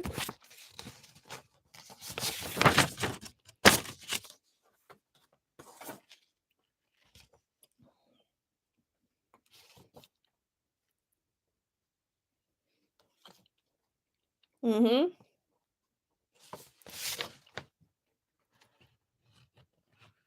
Mm-hmm.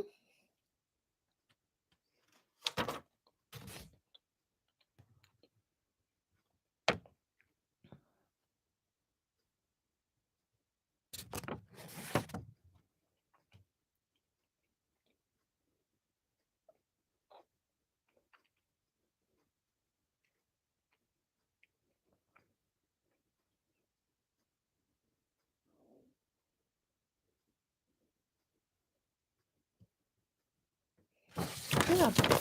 It's a healing bath. The Hestia salt was for the bath, which is good because we now have a beautiful outdoor bath. And so we light a little fire underneath this beautiful cast iron bath and really just have a freaking good time. Next one. So the haunted spoon, I'm calling it now.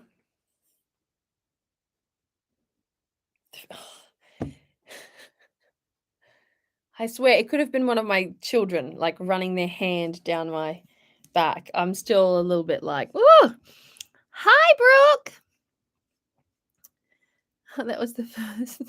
The spider possibility. Yes, Maruta. Yes. They're from the Witch's Moon. They are a Witch's Moon box.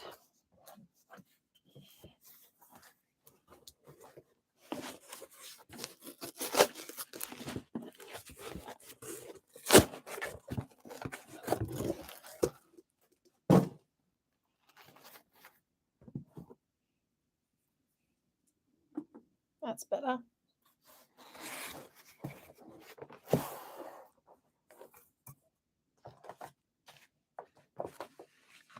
Okay, we have a sigil. I asked for wisdom in the wake of my destiny, so mote it be. Beautiful. And then we have, look at the backing of this card. Letting go. Allow the wisdom to remain, but the sting I shall never feel again. Oh, that's very Three of Swords.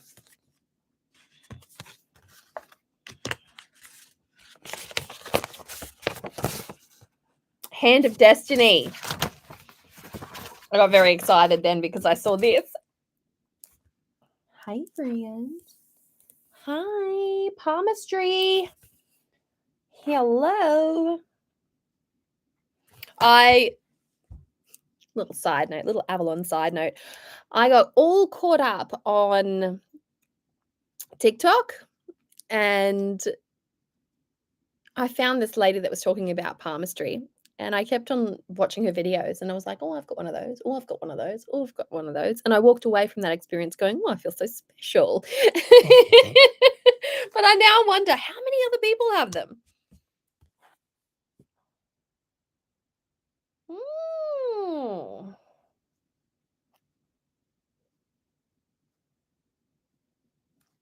Circle of Venus. Oh.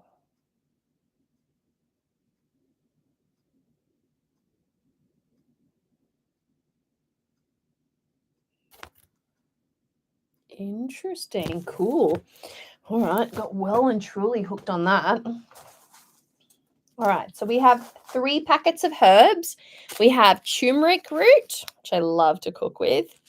Solomon seal, quite eviscerated Solomon seal. Really good for justice magic. And we have organic wormwood.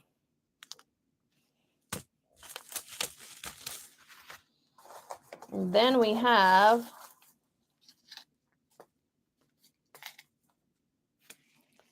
ritual sacred salt. Can't see on the inside, but I'll keep it to one side. I was looking so much for salts the other day for a big soak.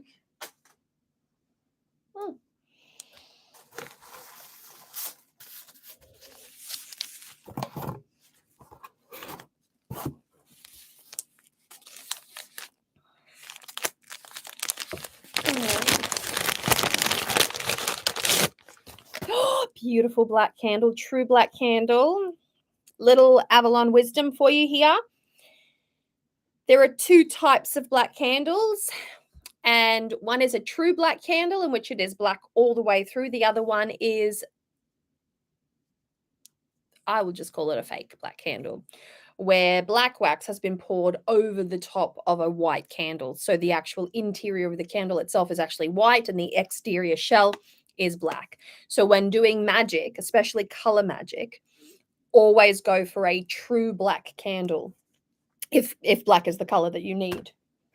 And fun little tip as well, when doing any kind of magic, it is always good to have, and I wouldn't recommend this size specifically, unless this is going to be the smallest candle in your collection. So if you're working big whopper sized candles with like multi wicks, that kind of stuff, this would actually then, the size of said candles would eclipse this. But what you want is, typically speaking, a small candle, nice little small taper, black, and you want it in the corner of your altar when you're actually doing all of your magical workings, because what that does is it begins to absorb the unwanted energies.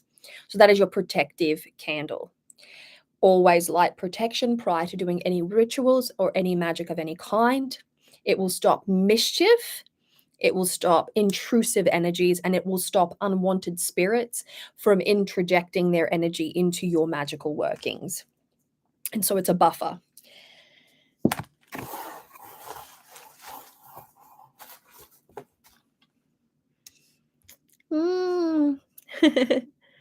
Lovely supply. Hello.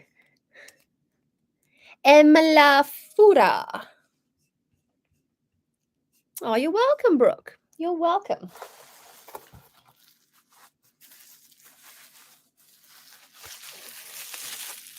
I should tell you too, because I've been writing up an absolute storm, I've just uploaded to my website as like a digital download thing. Oh, I'm excited to see this. 5 like really tasty, intuitive tarot spreads, but the one that I'm most excited about, because I know that people love tarot spreads, the one that I'm really excited about is my Sacred Healing Primer. So I have been running a sacred healing course in Coven Space over on Patreon, and I've created a lot of material. And a few times I've just article written it out, and the Covens asked me to turn it into a PDF so that they could download and print out themselves. So I've then uploaded that to my website for a very, very small fee. But the magical primer, I've put so much energy and effort into it. It is such a good taster. Hello, Governor.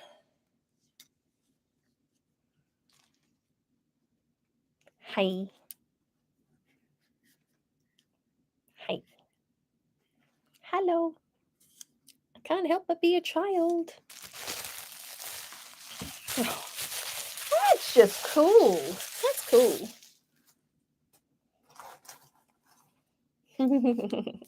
We have black opium.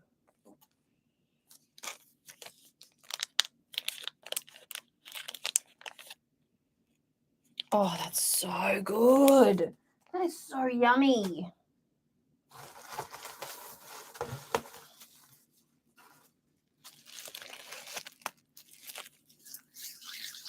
Oh, thank you. Thank you. Thank you. Yeah, I've been writing up a storm. Like I've been writing heaps and heaps of late. And every Sunday, I now do a comprehensive, almost 5,000 word blog post.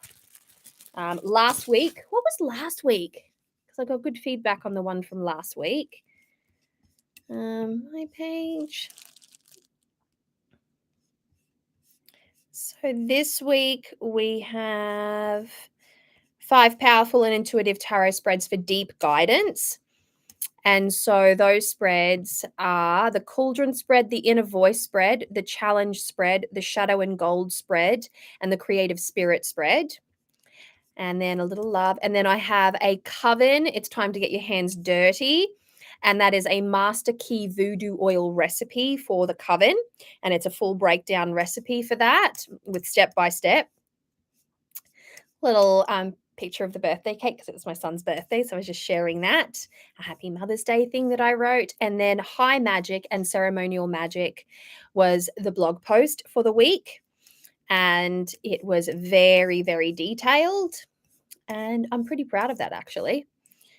And then all my book haul from all the things. And then another little coven share, another Witchy Get Your Hands Dirty. And this was a blockbuster oil recipe. So a detailed recipe card, a bit of birthday stuff, and fall in love with reading, tips and tricks to get more into reading, the benefits of reading, all of that kind of stuff. I write so much over there. Like there's so much going on over there.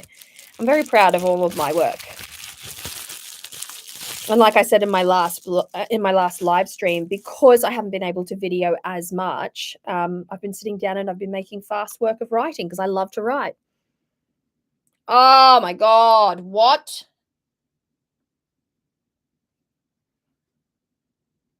Oh, get on my skin.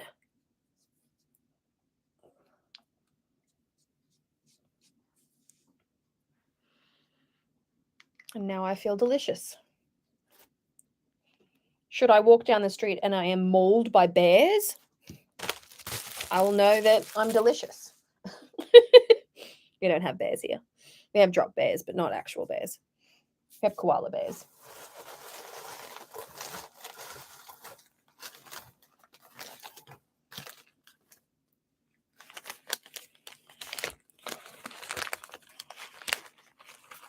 I love these little packages. It's like, it's kind of like Christmas. Always keep this. Always keep this. You know, this how good this binding cord is. You need a particular color of binding cord. This is very neutral, so you can use it. You can use it for tying. You can use it for binding. You can use it for decoration making, tying specific twigs together and fashioning them into beautiful shapes. And you can dye it as well. I'm not sure I understand. No, Siri. We're not talking to you.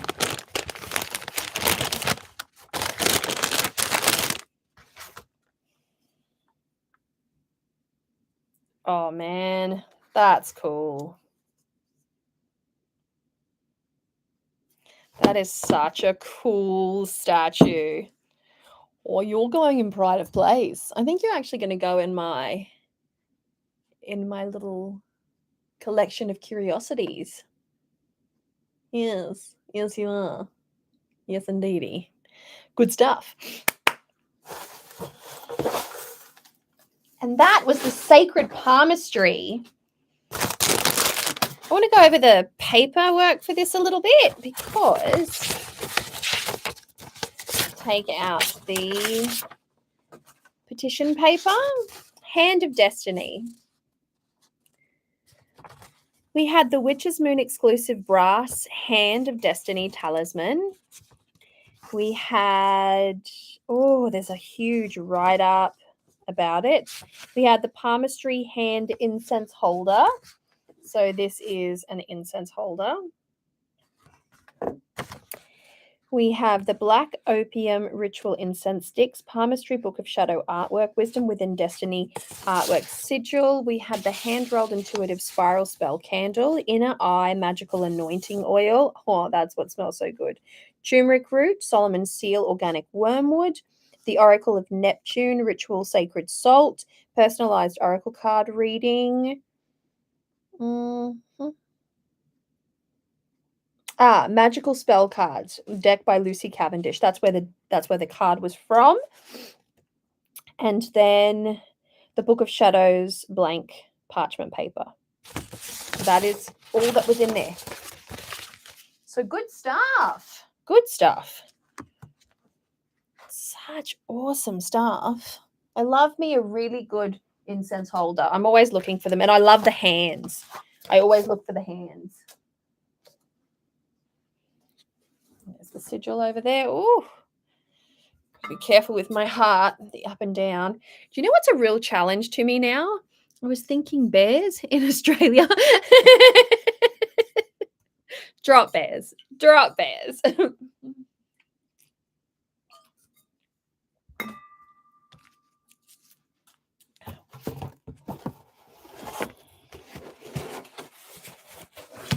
Oh, got like a little collection of stuff around here now. I'm going to put this over there. I'm going to put this over there.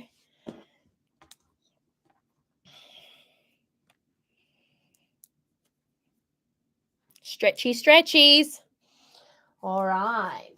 So, our next one.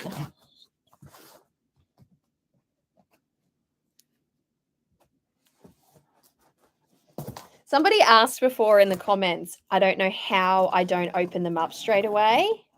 I don't know how I don't open up these boxes. Is because I practice with so much ease, delayed gratification. It's a weird thing that I do. And I'm always like, oh no, I'm saving that for a special day. I'm saving that for a special thing. I want to be in this headspace. And today I woke up, and for the first time in such a long time, I felt like there was a pep in my step.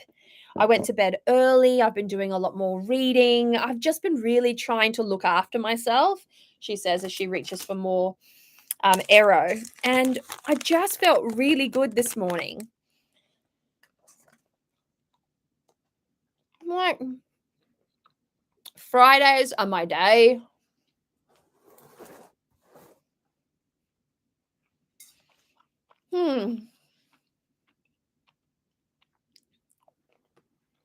That's all my arrow gone now. Whatever will I do?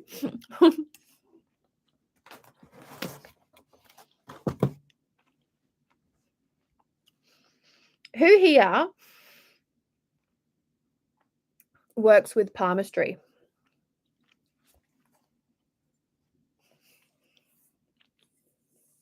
Who here works with the energies of your palm?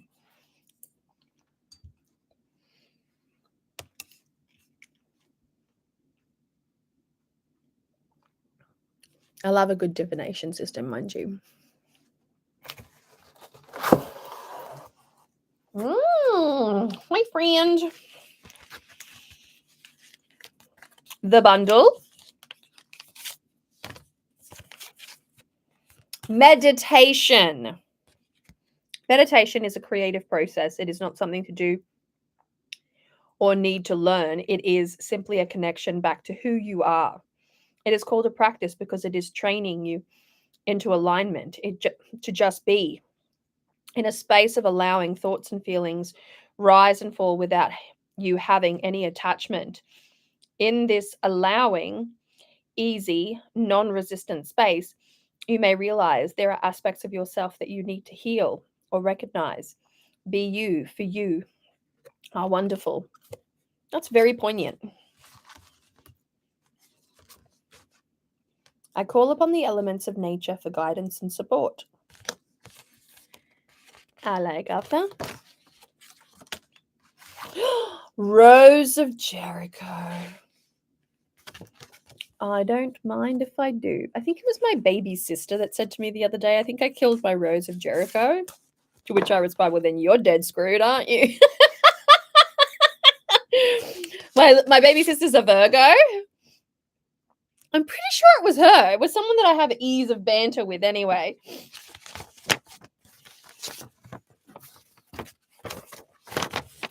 What the heckle and jekyll? The hanged herb? What the fuck?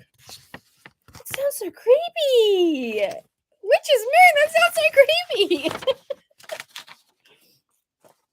Let's read a little bit about it. Yeah. As the wind battered on the windows, as a reminder of everlasting movement and change, the solitude which took a deep and soothing breath, the wonders of nature surrounded her house as if to create an embrace promising fulfillment to any pursuit. Within the comfort of her space, she reached for a delicate bundle of herbs that were hung to dry. She knew exactly their purpose and how their energy would coincide with hers. She finds comfort in the sacred companionship and dives into the abundance of magic that is provided to her by spirits that surround. In this extremely exclusive and one-of-a-kind collection, we provide such a unique tool to assist you in connecting with all nature and that surrounds, with all nature, that surrounds you. We work with these earthly elements to strengthen our bond and fortify our influence on our current realities. Join us this June as we pursue manifestations through intentional ritual and crafting. The magical items in this box are as follows: a moon phase carved and stained herb drying rack.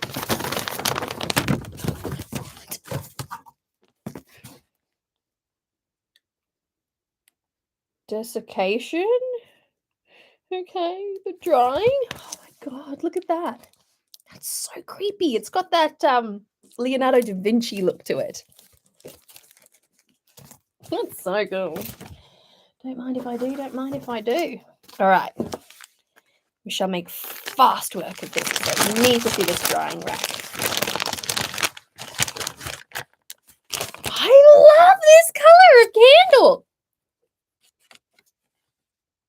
Oh, look at how gorgeous that is. It's like a dusty red.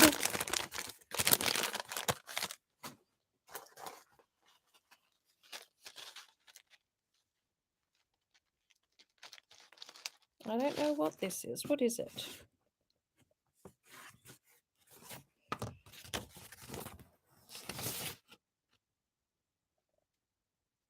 Clove. Oh, gosh.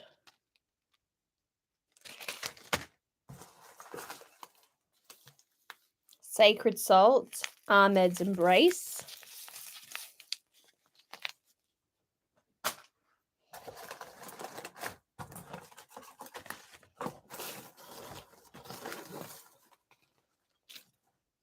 And then we have bay leaves. Here's a little witchy hack. Find whole bay leaves and write yourself a little spell on it.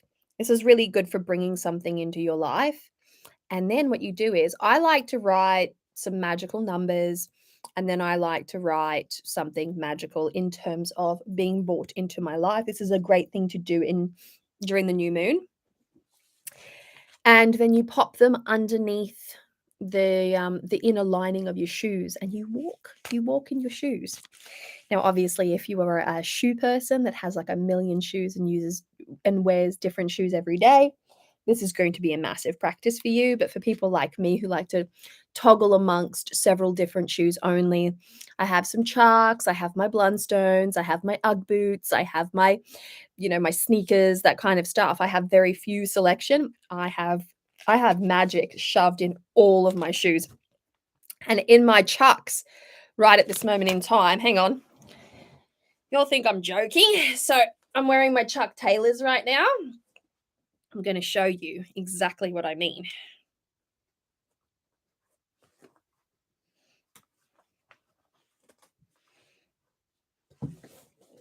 Okay, so this is my shoe. Inside my shoe, I have a spell sigil written. Now, underneath the lining of my shoe, if you look inside, there is a bay leaf tucked underneath there. And then I squish that back in. And then I anoint my shoe. And I sprinkle powders into my shoes. I do a lot of shoe magic. I wrote a blog post about it.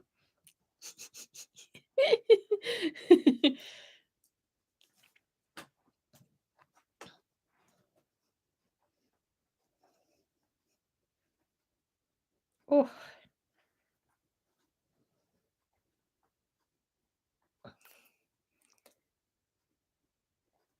Yes, I love shoe magic. I'm into shoe magic.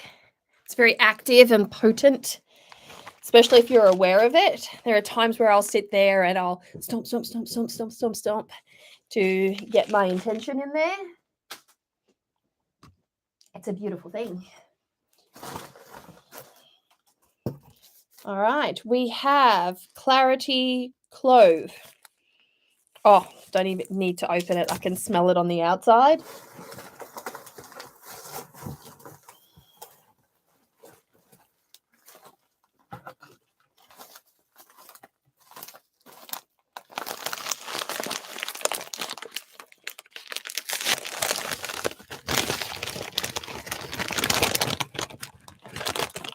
Oh, man.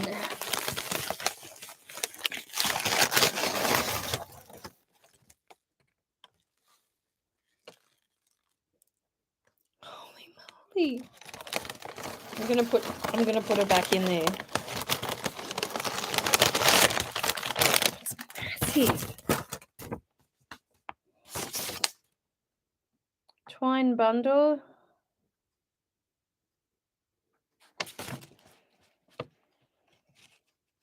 Rose of Jericho, also known as the resurrection plant, can be found as a very sacred symbol within Wicca, Santeria, Yoruba, among many others. The Rose of Jericho has almost always been a direct representation of death and rebirth, stemming through many transformations over and over again. Although there are many medicinal applications for Rose of Jericho, it is commonly used for bringing the energies of prosperity, peace, harmony, protection, and new beginnings into one's environment. It is even said that the remaining water left from this rose can be bottled and used for anointing tools for revitalizing and blessing. This brings your Rose of Jericho to life. Simply place within a bowl that has been filled with only a small amount of water. Allow a few minutes to pass as you slowly start to see the rose open more and more. Display on your altar and keep within your apothecary cabinet.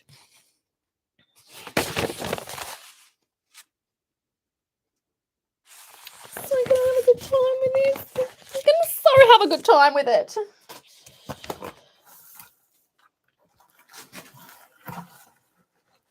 Alrighty.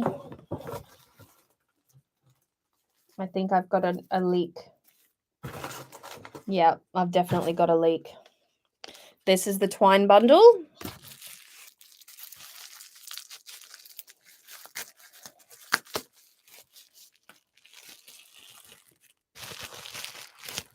Oh, yeah. Hearth.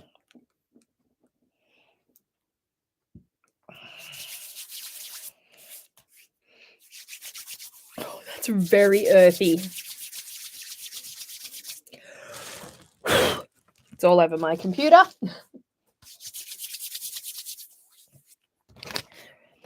See this twine? Since the dawn of time, I have been saying every time I open a witch's moon, don't throw away the twine. I never throw away my twine because twine is something that I use so often in my magic. I bind things with twine. I tie things with twine. I hang things with twine. And twine is so good because it's thirsty, dry material, so you can anoint it with oil. So it is just the most perfect thing. You can use silk cord, rubbish.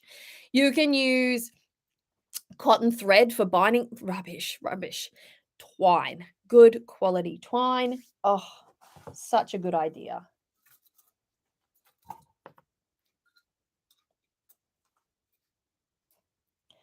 Okay, we have a drying rack.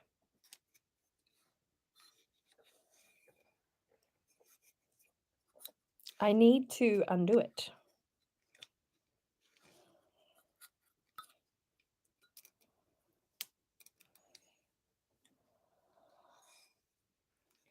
There she be.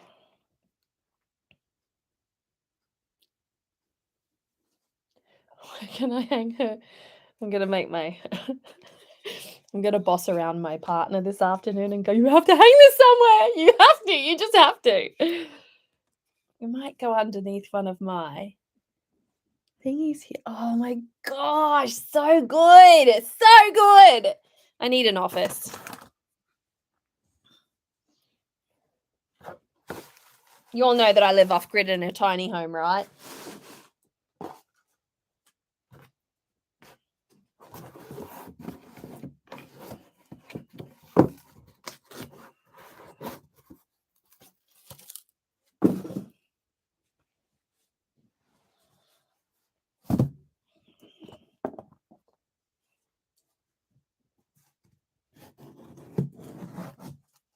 All right. I need to put aside the rose. That's my twine material. We've got this bad boy here. We've got those bad boys there. We've got these bad boys over here and that bad boy over there. Time for a lippy check. It's a double-head one. It is a double-head one. I know. I'm looking at it going, oh my gosh. I need to find the perfect bowl. I might go to the op shop and see if I can find, something really pretty for it. And then pop it in there and then find a place to display it. For myself, not for anybody else. I hardly have a space for a massive altar here or a display cabinet. Check this business out. That's the reality there.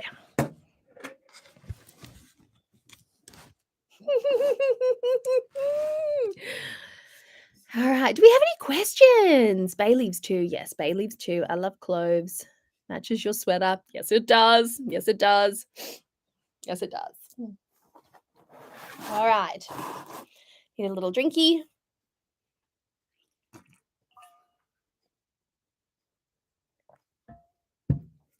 Oh my gosh.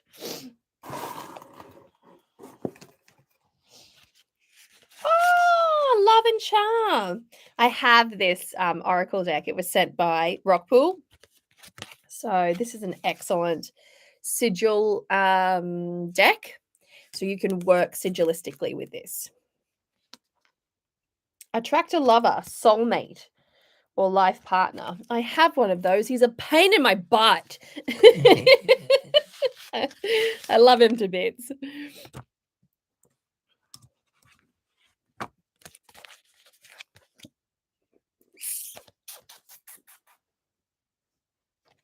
Here, I'm going to send this to him just for shits and giggles. He'll appreciate it. Oh my god. Oh my god.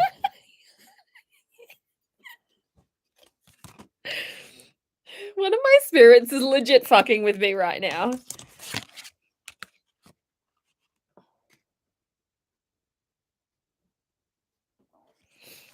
I'll send this to my lover.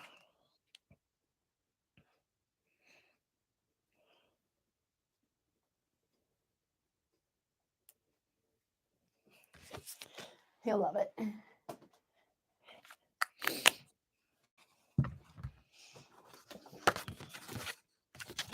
Okay, Spiritus Nautus. Oh, this is spooky. Spirits of the past of spirit guides, of words not lost, of Samhain. This is the Samhain one. Festival of the Dead, All Hallows Eve. Now we're talking. Raven. I get beautiful forest ravens here on my property, and raven is one of my totems. It's the totem for my magic. So if my magic was its own entity, the raven is a totem of my magic. Watching from India. Hi, Jasmine. Ambrosia, how you going? All the way from India.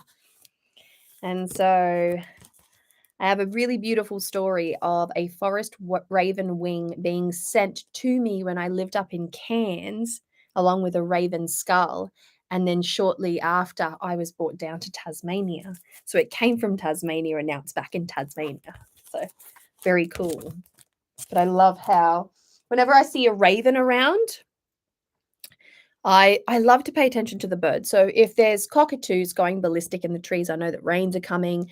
Not cockatoos, sorry, kookaburras. If there are cockatoos, they belong to my partner, and he works with white and black cockatoos, and the white and dark side of him, the light and dark side, I should say. And for me, it is the forest raven, the forest raven.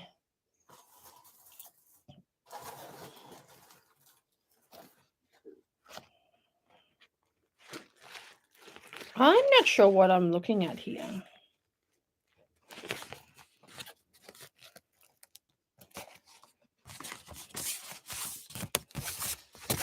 We have the spell. We have All Hallows Eve.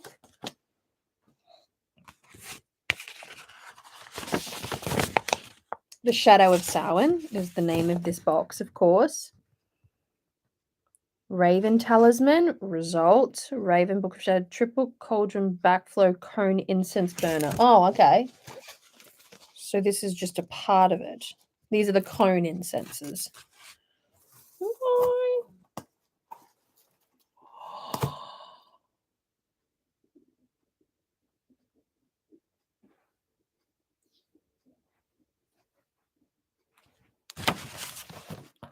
Show you this. You ready? Just take a deep one. Take a deep, deep breath, okay?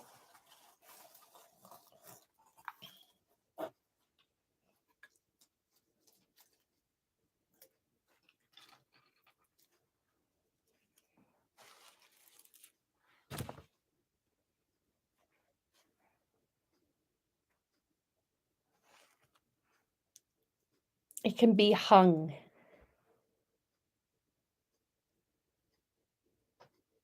It can just be hung. Look at, it's all authentic feathers.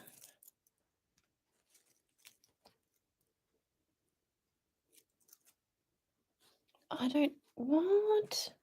Okay, I'm going to put you down gently. Oh, look at how creepy and beautiful that is. Looks just like my skull.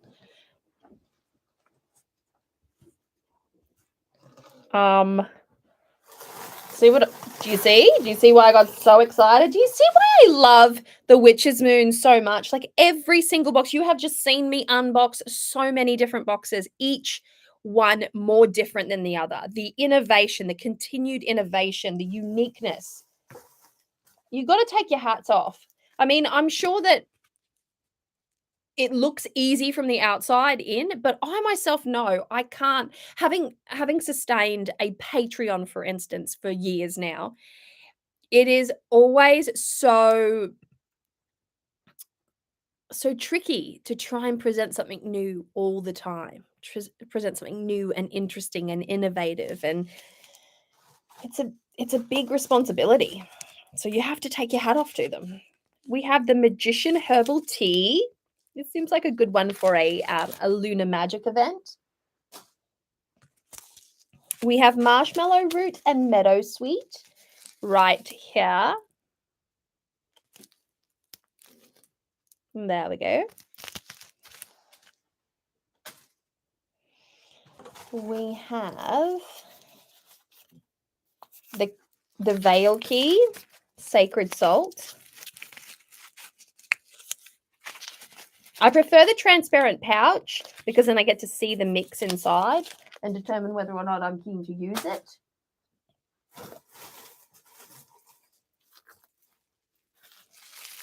This looks like it could be a bit of selenite.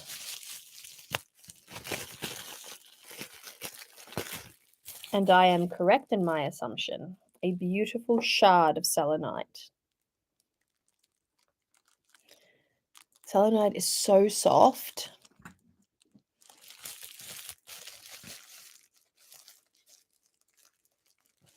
Are you serious? Wow.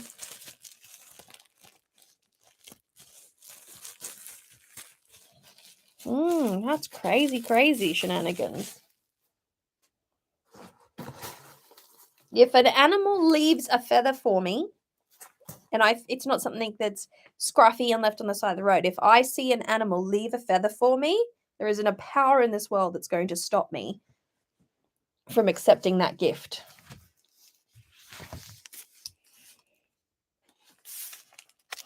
I would never desecrate an animal or harm an animal to obtain said feather, but if it was left as a treasure, as a token, this is good magic right here. Playful magic.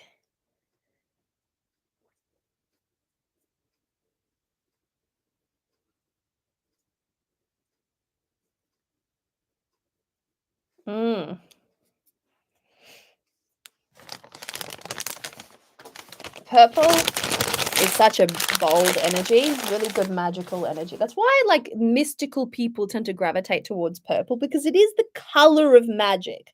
I mean, for me personally, the color of magic is anywhere between black and green. But for most people, it's purple. It's association with the crown chakra, it's association with nobility and royalty.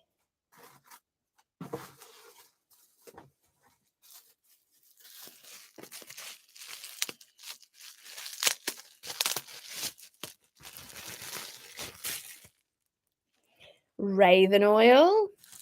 I've got to smell this.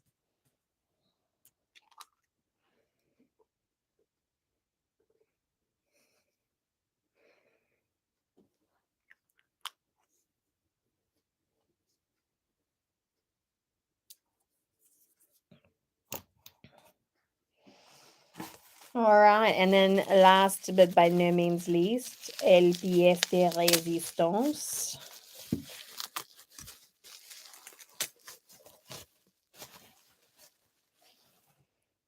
Oh my god, that is so freaking cute. Oh, it's sealed. This is what this is. At long last, it all comes together.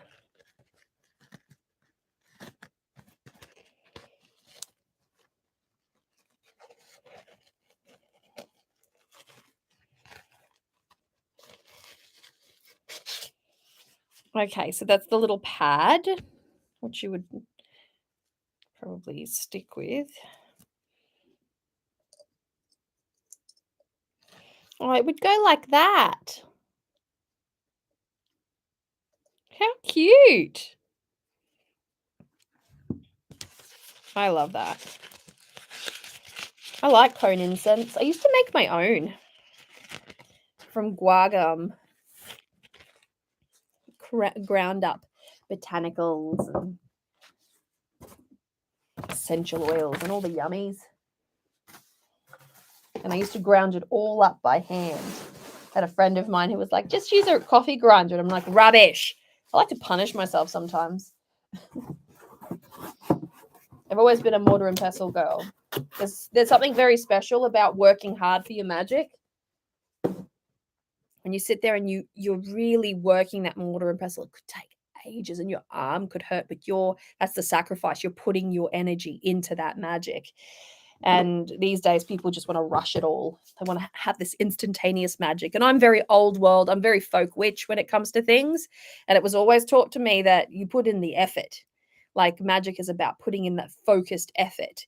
You're committing to this act so that you can create for yourself that calling, that strong call.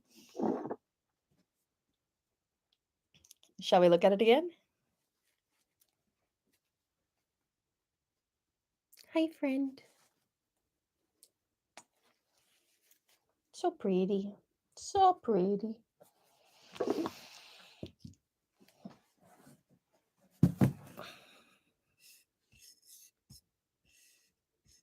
Yes, there is. There's little holes in the bottom. I have a couple of backflow kind of cone incenses, but this has got to be the prettiest. The rest are more sort of like waterfall-esque, and they work a treat. They're really, really fun. And they're visually really beautiful as well.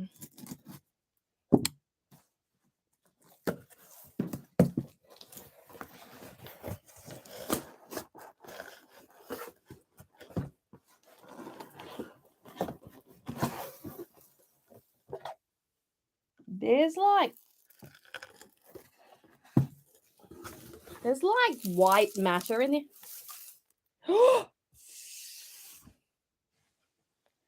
I think maybe the something's happened in there.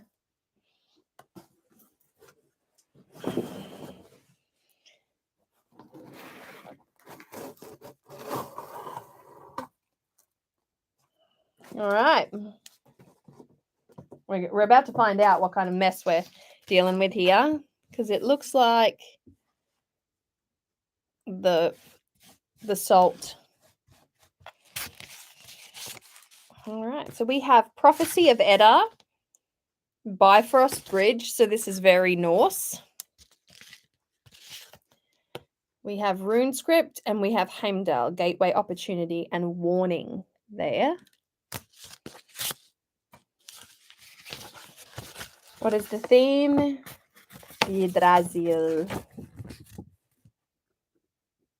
Woo.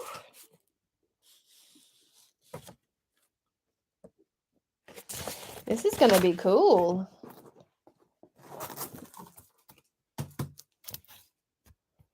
The Yggdrasil, Tree of Life. The Cosmos Tree of Norse mythology.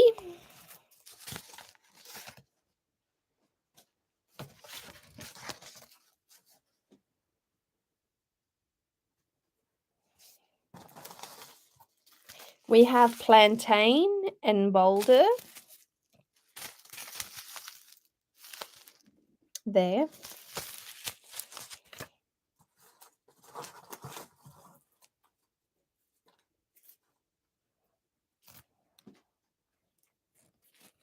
I'm going to have to light the fire soon.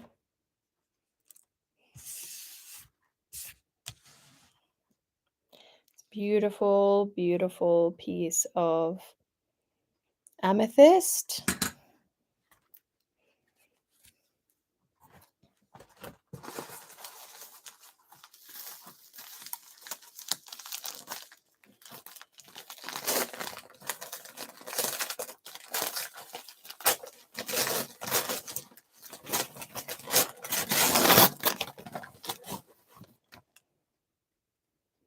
Beautiful white candle as a nice juxtaposition for the true black that we just unboxed a little while ago.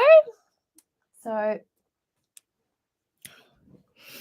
for those who don't know, white is considered one of those universal colors. Now, it represents clear or clarity or crystalline energy in the sense that it contains the full spectrum of energy. So a white candle can be used to substitute any other color within a spell with the exception of black. White contains the full spectrum of color, whereas black is the absence of color. One cannot replace the other. They are two opposing sides. And so white candles are fantastic to have, especially if you are running low on candle colors. I'm very lucky that I have so many different candles and so many different shaped candles, but Back when I was younger, I had access to very few candles. I used to have access to white candles and black candles, the occasional red candle, and in a pinch, when I wanted to put my own money towards it as a child, a figurine candle of some description, a man, woman, some type of figurine of sorts.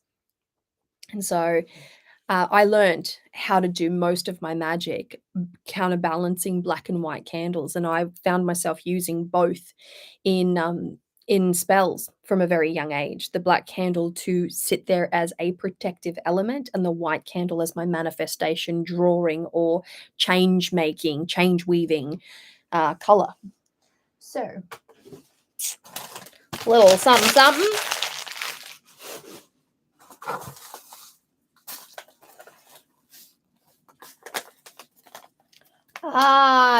It opened. That's what's happened. It was the salt.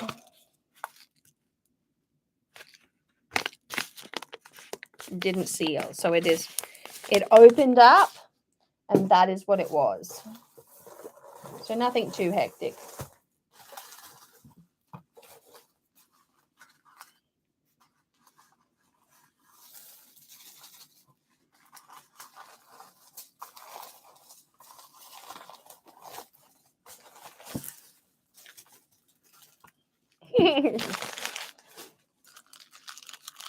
We've got a nice little copper offering bowl.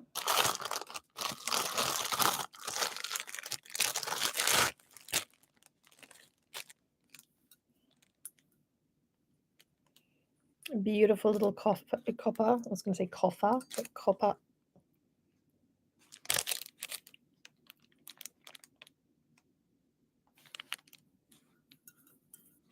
Very nice. Very, very nice. Makes for a nice offering. Oh, yeah, there's a lot of loose salt. Oh, my gosh. I see it now.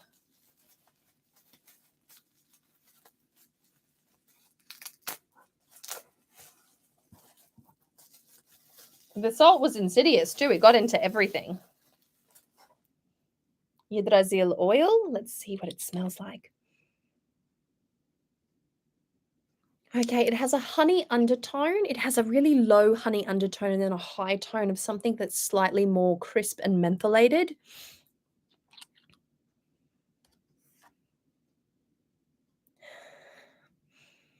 It's like the freshness of cut grass, not quite the freshness of mint, but there would be just a scounce, just a little tinge of like spearmint in there.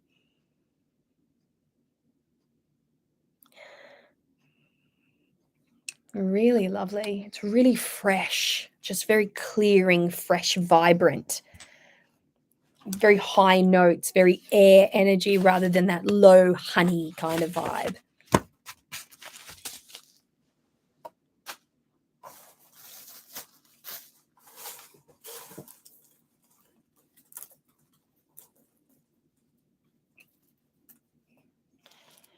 Okay, we have even inside, we have the whole entire deck of cards. There is so much salt all over the table now. Let's have a little look at these cards because I know that there are some of you out there that work within the Norse pantheon.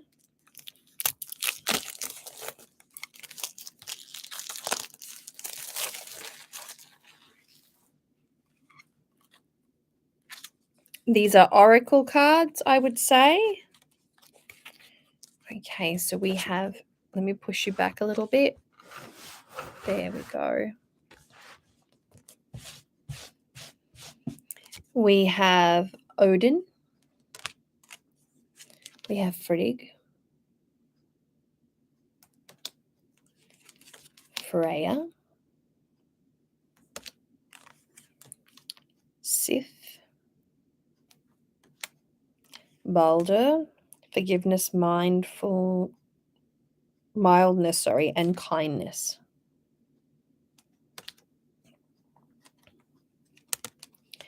Njord.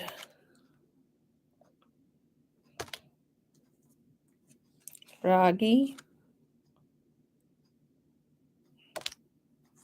Nana. There's a Nana in Yoruba culture as well. Jamesi and Hoz. Thor. Tyr.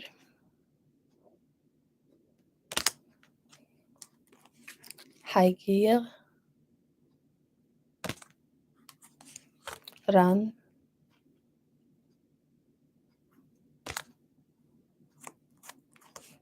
Ymir.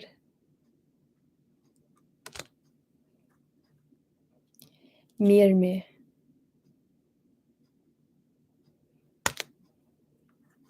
Skemir.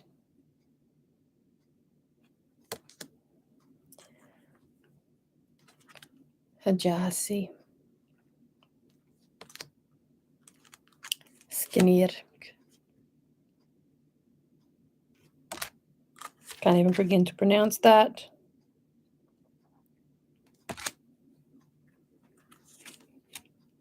Know that. I could try, but it would take me a minute. Erd. Frey. Alfrun. Sol. Wali. Gerd. Fuller.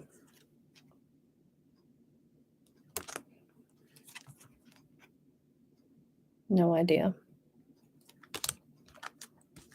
It's flicking through this deck that I realize I have genuinely very limited knowledge on the Norse pantheon.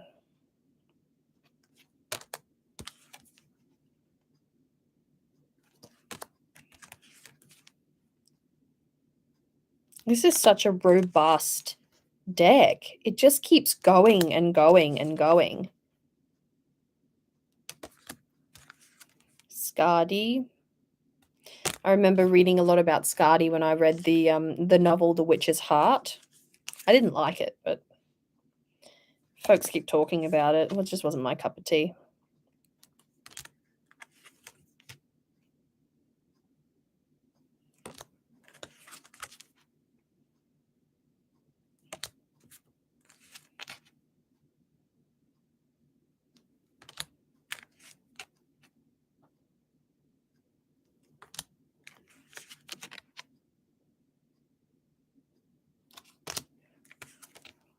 Interesting, isn't it? And look at how much of the deck is still left.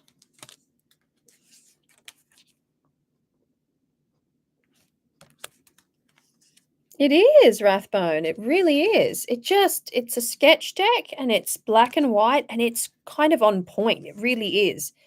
And there's so much left to show you here. Look at how much is left. The cards are quite flimsy. They're quite skinny.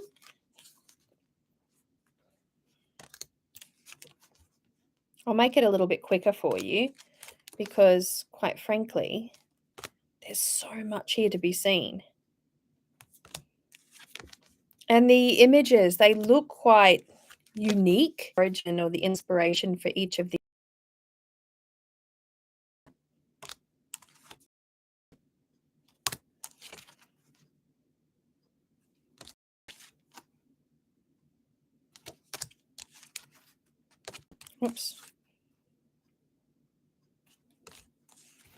very thin cardstock, but that's why you've got so many cards here.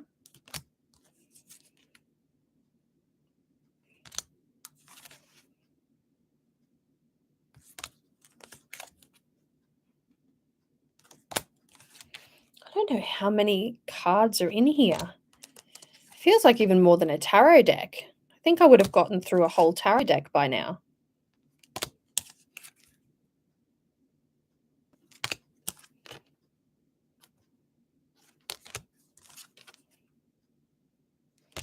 Getting down there.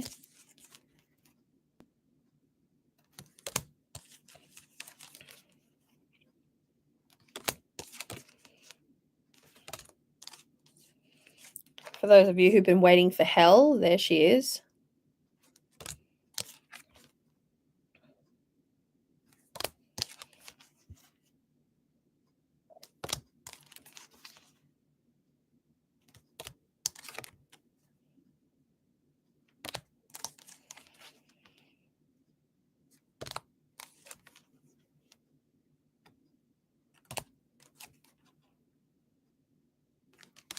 And the last card, boom. The cards are unnumbered, so no particular order. Oh my God, they're so thin. You almost have to riffle shuffle. Let's give it a red hot go. There's a lot of cards here.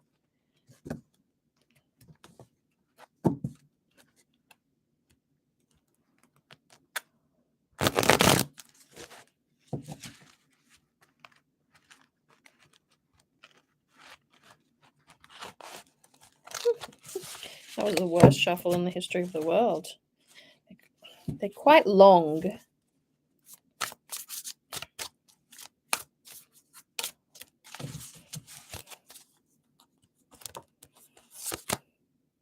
Skadi, ambition, the hunt. There you go. There's a little message for you to take away from that. Little experience. And it came shrink wrapped with a... Oh, isn't it lucky that I got those beautiful bags from Moonlit Faye? Were you with me here the other day when I did the unboxing? She does the best tarot bags ever. Ever.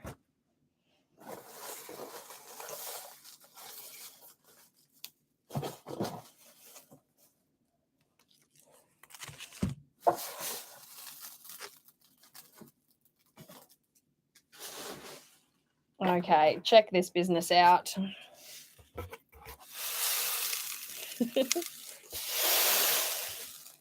That's the quantity of salt in the bottom, so I'm going to have to do something special with that. There we go. And I feel like the energies at the table have now been neutralized. Thank you ever so much for that. We have favored future. Let's have a little sniff skis.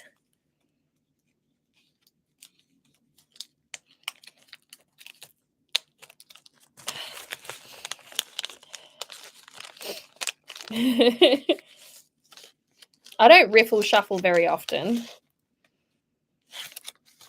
Sometimes I do, but not often. I'm always an overhand shuffler because I like to respect the deck.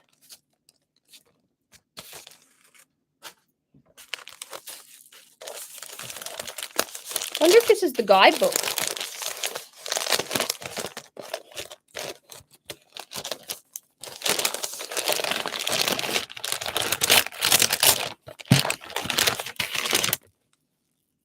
Yeah, Bifrost, a guide to Israel. It is. It's the, excuse me.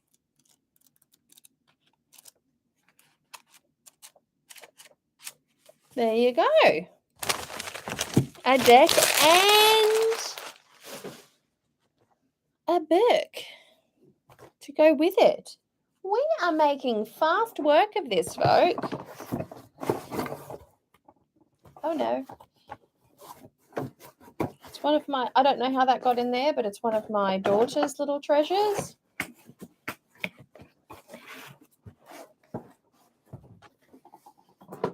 Good stuff. Okay.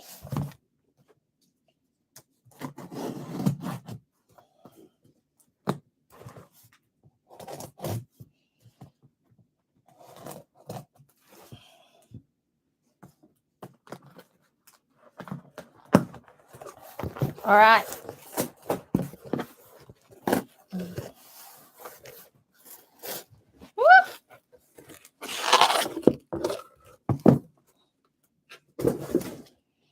All right.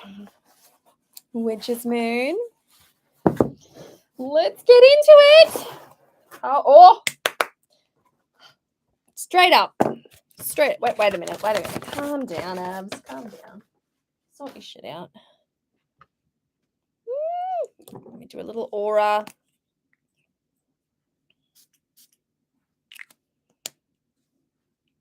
Yes. Woo. Good stuff. So we have manifestation, sigil, healing, protection, honoring, and prosperity. Check that business there out. And we also have bright of candlelight.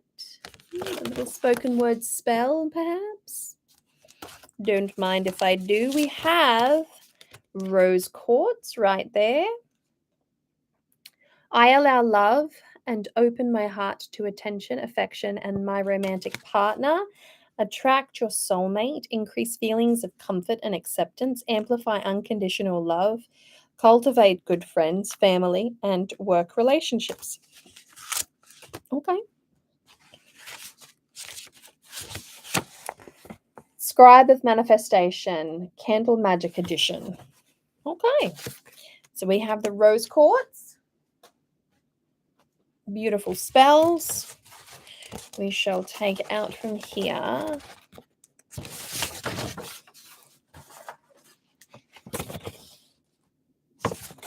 Beautiful.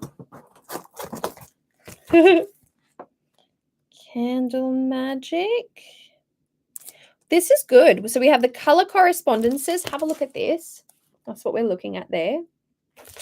So we have the weekdays to perform your magic. We have the numbers, the numerology, the simple observations. We have the magical color correspondences: black, blue, brown, gold, gray, green, orange, pink, purple, red, silver, white, yellow. There we go. So quite the informative pamphlet, if you will. Again, it would go fantastic in your book of shadows. We have clove.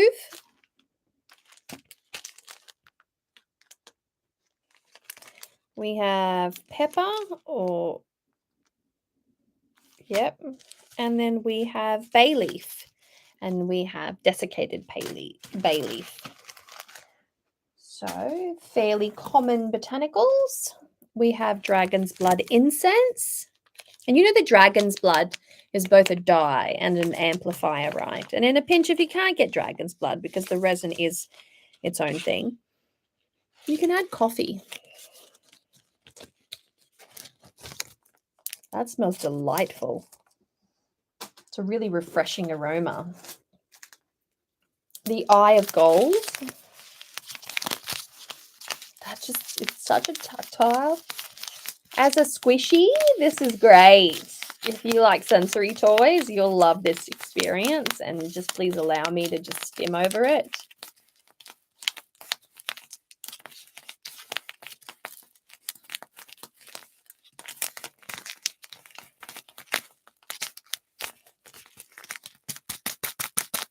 Beautiful, hey? Just look at how nice that is. Really lovely.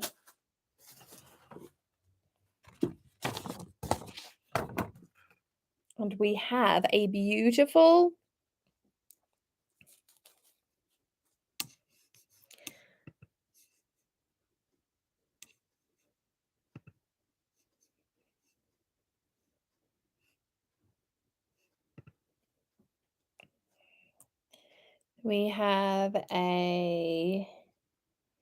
beautiful piece of, I would say that that's mahogany obsidian.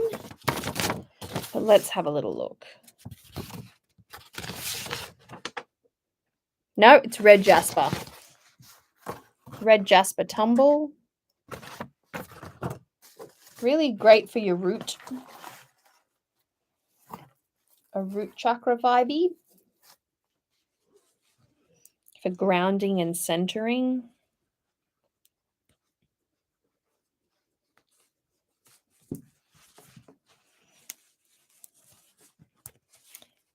I'm doing this one.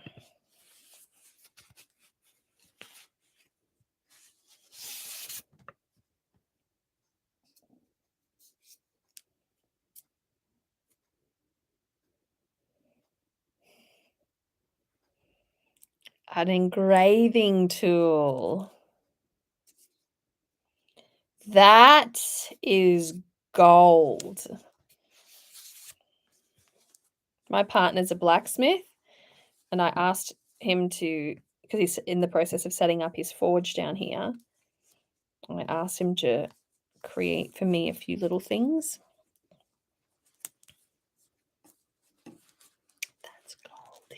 I'm going to show him. He will love it. He will appreciate it. Put you with my treasures. And then we seem to have candles here and an oil. So I'm going to give you going to talk a little bit about candle magic, and I tend to take a different view to that of many.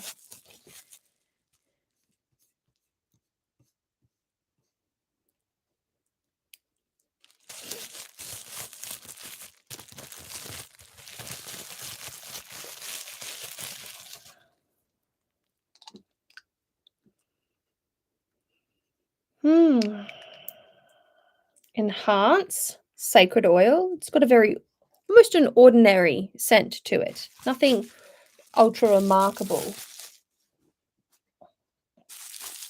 Now, I'm particular with my candles when I work magic. Now, this is my perspective and my perspective alone. You can either agree or disagree, but it is what it is. When it comes to candles, size matters. You can work magic. You can work powerful magic with a small candle. This is not to say that you can't, but for robust results, you use a robust sized candle. So you kind of, your intention is almost stated in the size of the candle you have. This is why in specific cultures, candles come in all shapes and sizes, and multi-wick candles, and it's not just a taper candle. It's not always just a taper candle. I never, ever, ever, ever, ever, ever, ever, ever, under any circumstance, ever use a tea light candle. I have no desire to conjure demons in my magic. Metal, as present in certain materials, can actually attract unwanted energies, and it's considered extraordinarily taboo in my culture. And metal belongs to certain Yoruba gods and their warrior gods, like iron and ferrous metals and things like that. So you're always taught to keep metals far, far away from your magic, unless, of course, you are doing baneful magic and you wish to attract a specific entity to you. And so I absolutely, under no circumstance, ever, ever, ever, ever, ever, ever work with a tea light candle, because they are all encased in a tinny kind of base. And so for these, they had that tinny metal base. So you can push and feed through there. So what I would do is I would hold that in place. I would pull that tab off, and then I would melt the bottom so that the wick stays there. I won't have any metal.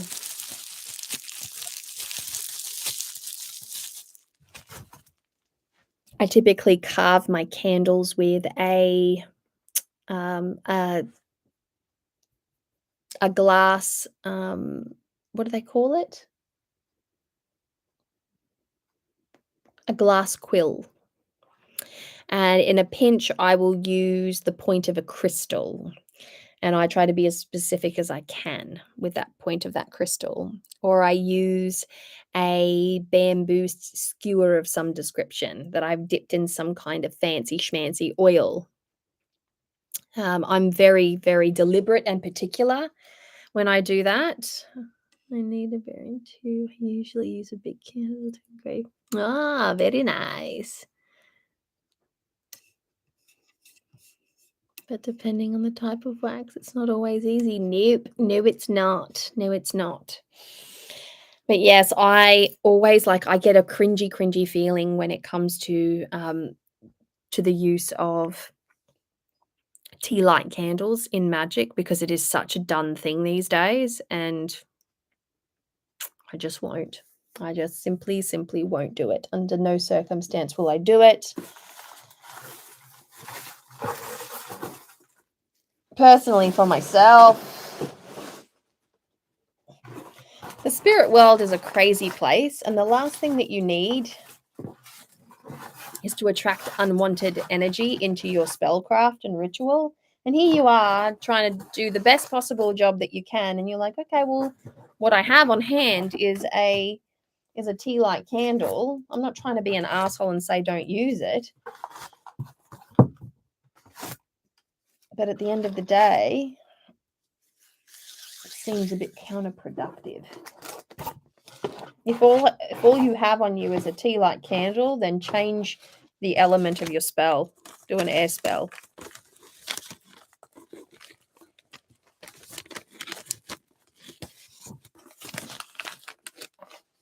That might be really old-fashioned, but I'm an old school folk witch, so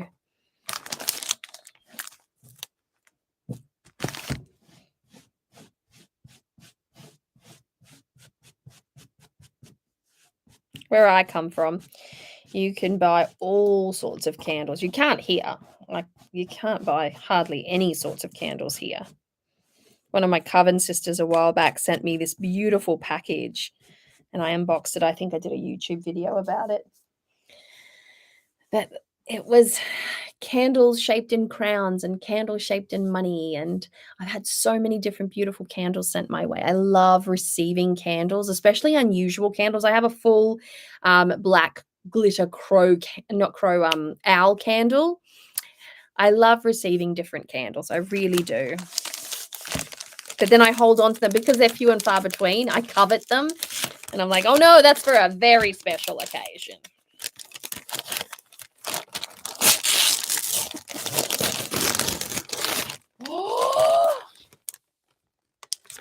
Book of Candle Magic by Madame Pamita. I have this on my Kindle. This is fantastic. I love Madame Pamita. She did the Baba Yaga's Book of Witchcraft, which is fantastic. My book club and I were going through it. Oh.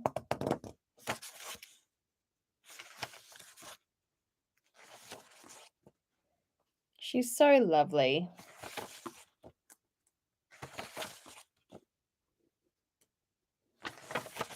Oh, this is beautiful. It's so lovely and descriptive. Look at how joyful and whimsical it is.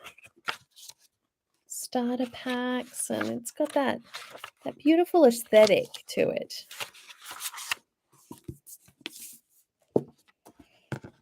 If you're Australian, you will know what it feels like to hold a hardcover book because it is so ridiculous, the price of books in Australia. So ridiculous. This is such a good book. I'd legit have it in my Kindle. Let me prove it to you. Because I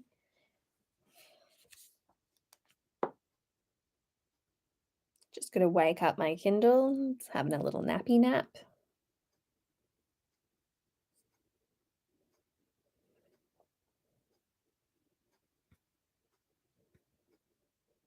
Library. I'm reading The Unmarked Witch.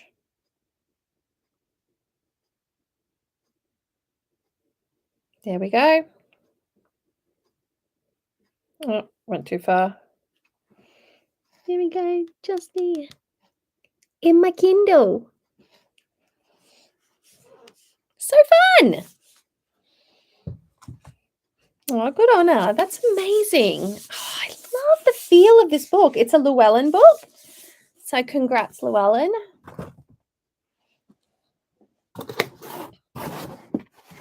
Maybe I'll write a book for Llewellyn one day. Maybe.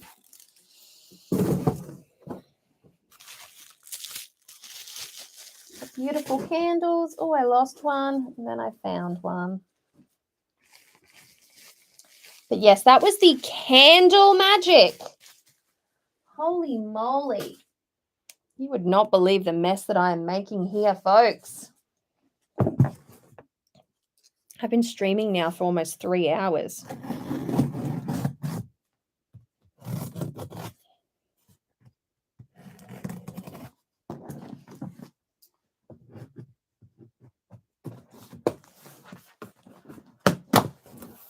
You don't get through 16, 17 boxes in a jiffy. Woo.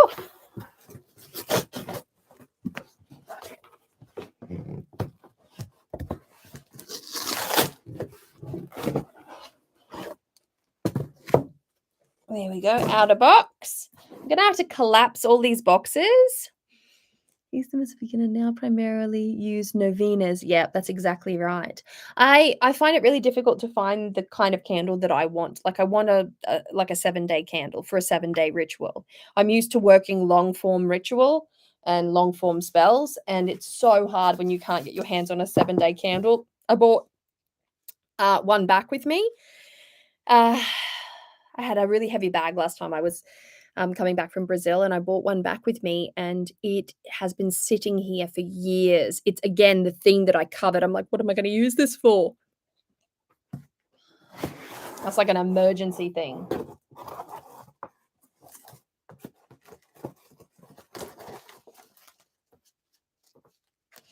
Alrighty, we have a Yule prayer and a Yule goat. We have another Yule goat.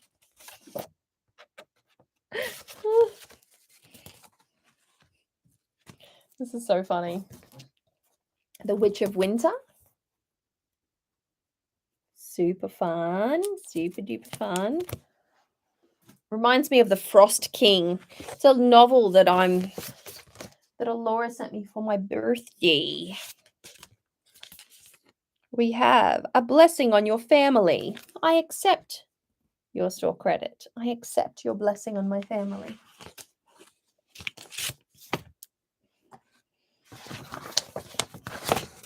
The Dark Night of Yule.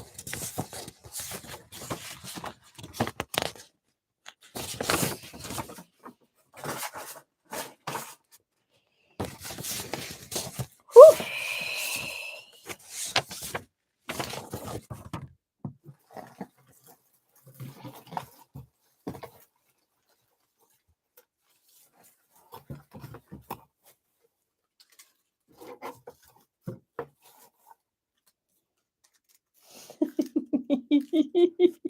So I've got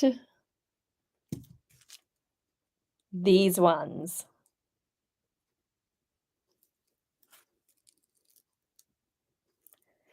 I think they're almost like bamboo-esque. I was going to say, are these plastic? But I don't think they are.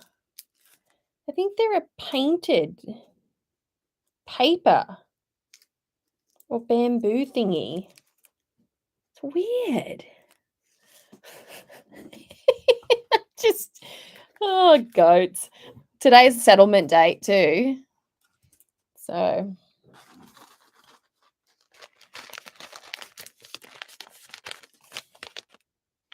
juniper berry, very prosperous.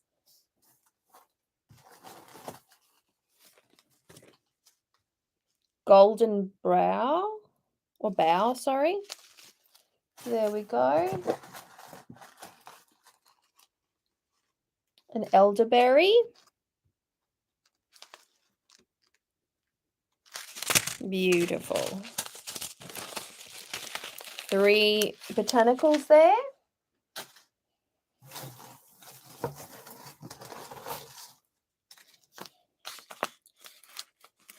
Wintertide Splendor.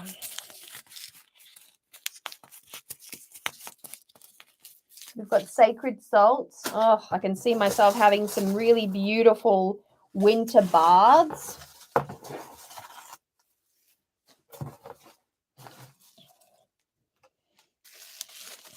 There's something so beautiful about sitting outside in my cast iron bath, looking up at the sky. We see the satellite train from time to time.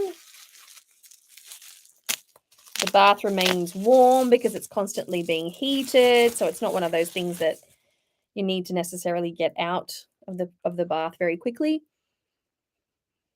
Oh, that Yule one's nice. Very sweet. This one here is a nice, sweet, kind of strawberry-like almost, or berry-like. Not strawberry, but berry-like.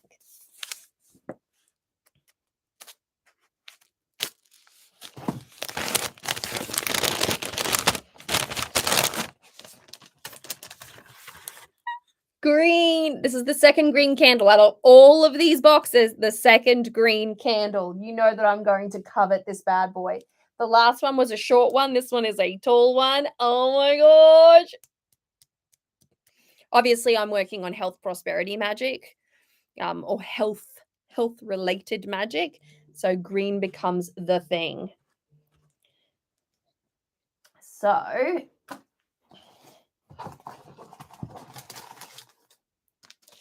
we have Yule smoke. So let's have a little sniffity sniff.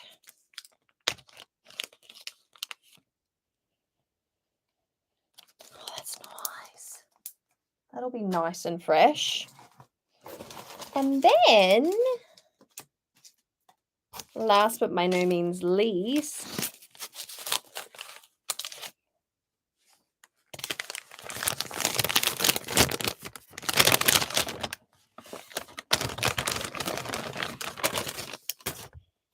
oh, we have the Yule King. He's beautiful. Hi. Look at that. You got the holly, got the pine. So pretty. So pretty. I almost threw away my twine. How dare I?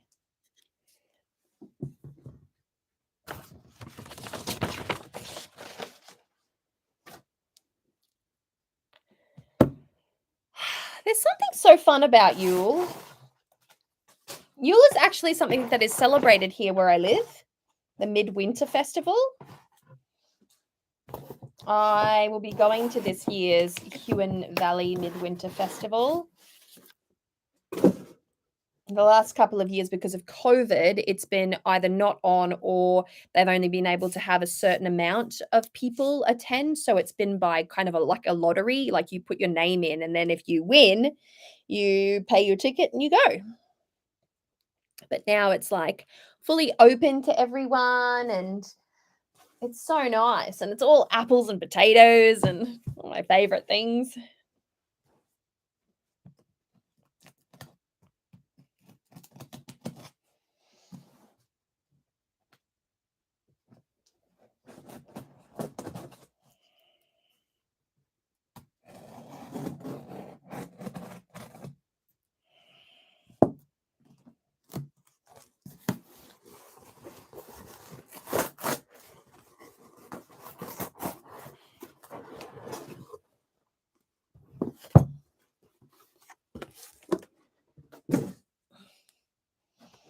All right. Why?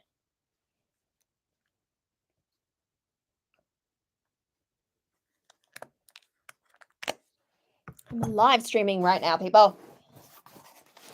Witch's Moon.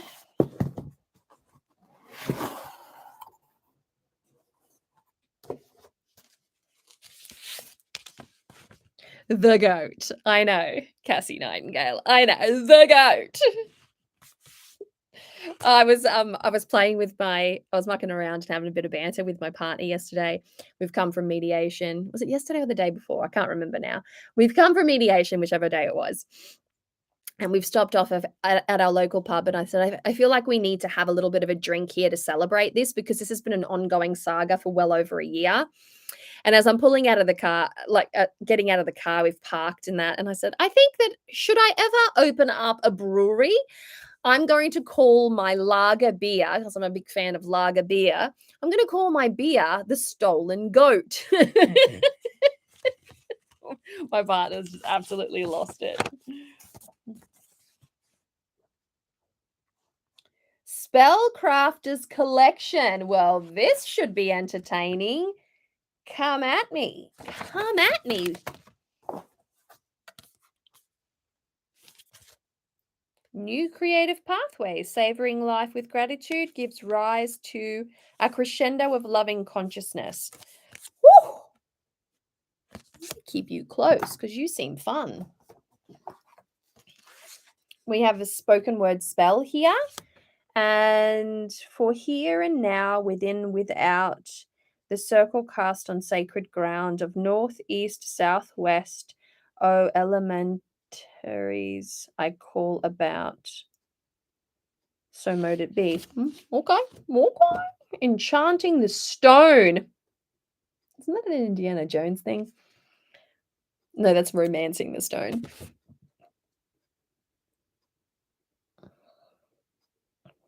Okay, so it's a process to bless your stones. I'm down. Like, I'm super down with that.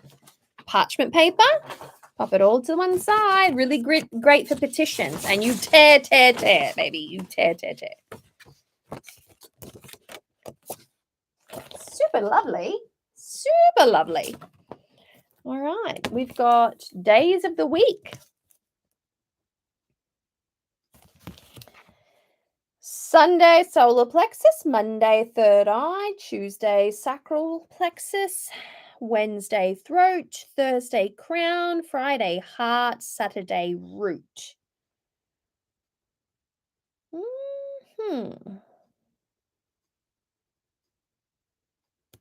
I like that. I really like that. That's handy. I like super handy bits and pieces. I recently unboxed some witchy spell cards. Please excuse me. Hey, Maddie, I'm just live streaming at the moment. Okay, no worries. I'll call you back. Okay, bye. My ex-husband. We have a selection of quartz crystals here. Just like a full-blown packet. It looked like, I thought it was salt for a minute there. Cools. Green!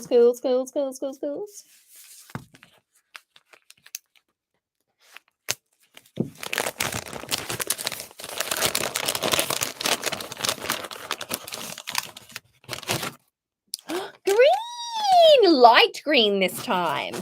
Not dark green, but light green. And you know what? I will take this as a green. As a good green. It's not carnival green. It's a good green. Hello.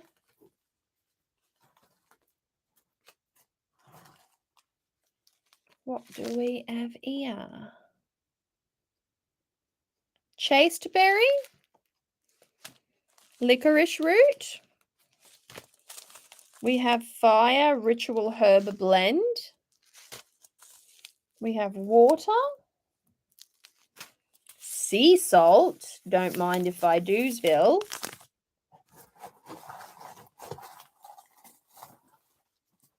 Then we have Lady Luck Sacred Salt. All right, then. Might have to have a shower or a deep soak bath in that before my open heart surgery. Something quite unnerving when a cardiothoracic surgeon or the head of your cardiothoracic department sits you down and says, and then what we're going to do is take your heart out, put you on bypass, take your heart out of your chest. So I'm like, so you're going to remove my heart? Like, what is my spirit going to do in that moment? Like, what will my fucking spirit do in that moment? Like, I'm terrified of what will happen to me spiritually.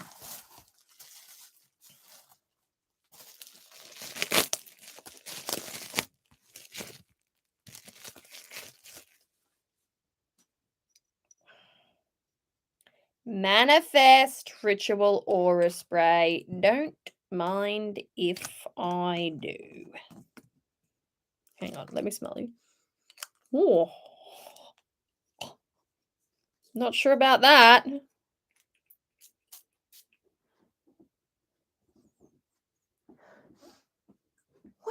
me overspraying clove today.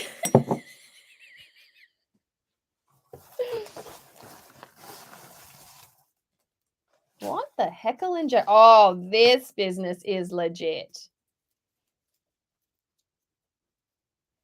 Just a tiny little smudge stick. You shouldn't really say smudge anymore. It's a smoking bundle. There are cultural appropriation connotations with the term smudge.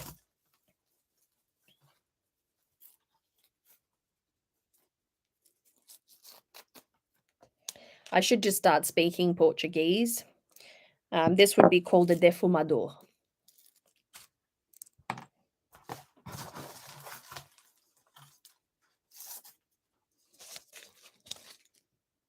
Patchouli and a little ash catcher. Very sweet. I think my eldest daughter, will love this. She's getting into the burning of incense. I'm like, you better get into it. But check this business out, folks. Check this business out, if you wouldn't mind.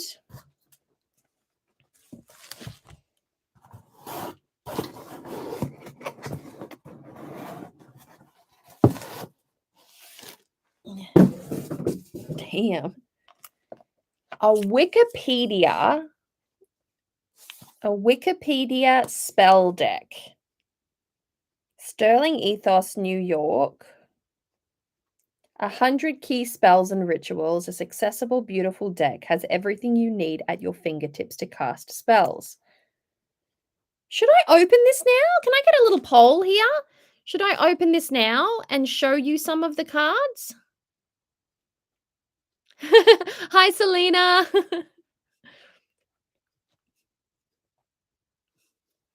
Somebody answer me.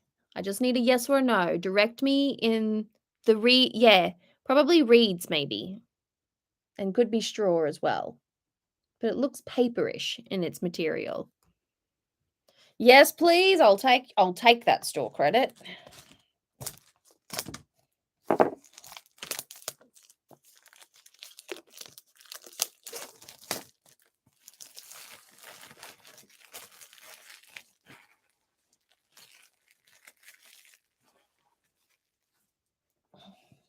All right. First of all, we're placing the ash catcher over here. We're placing the incense down there. This business right over here with our crow friend. We have some incense and materials. This beautiful quartz collection is very unique. I'm going to pop that up here because I don't want that to get lost. I love the little quartz. Oh, and I forgot this one right here. Adventuring? Hard to say. What have we got here? What is it? Green adventuring stone. Known to enhance the zest of life, adventuring is a stone of vitality, confidence, and unbounded growth. In addition, green adventuring combines the energies of both water and earth, supporting the balance of emotional and physical energies. Allow this beautiful stone to accompany you while you foster hope, optimism, and joy. Might pop you in my pocket because I've run out of space in my bra. So here we go. Does these ones.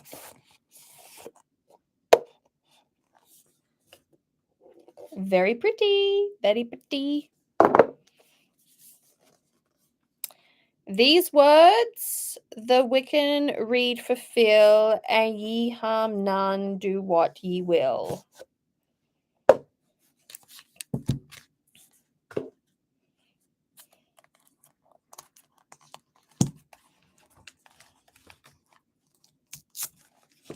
Sometimes I think the craft would be easier if I was a Wiccan, for the simple fact that everything feels very geared towards Wicca.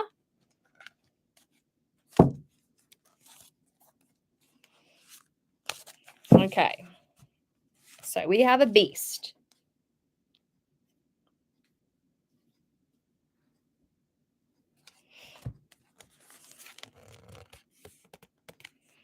All right, so I won't be flicking through every single one because these are spells, right? So we have a Samhain spell here. And it's a full write-up of the spell, like so.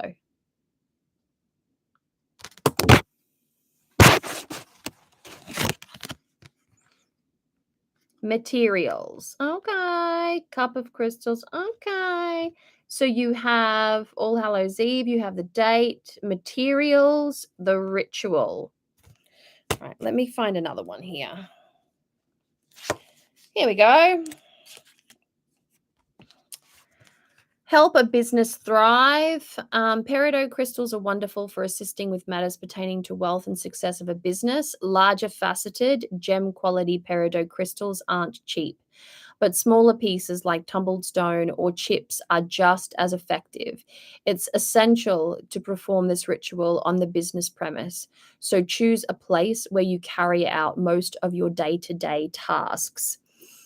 Black felt tip marker, 1 bay leaf, peridot crystal, purple candle. Just so happens I have all of these ingredients. Purple drawstring bag. Do I have one of those? Ah, shucks. I don't. But we shall persevere. Do this on the first Thursday of the new moon phase. Using the marker, write the name of your business along with the word success on a bay leaf. Remember we were talking about shoe magic and bay leaf? Yeah. Set up an altar and place the peridot on top of the bay leaf. Light the candle and say the following spell 7 times. This crystal is alive. My business will forever thrive. From above I am blessed. Surround me now in your success. When the candle has burned down, place the crystal and the bay leaf in a drawstring bag and leave it somewhere safe on your business premises. Sadly, I don't have a peridot in any other form other than a faceted one for my that I wear as an earring, but we get it. Shall I go through another one?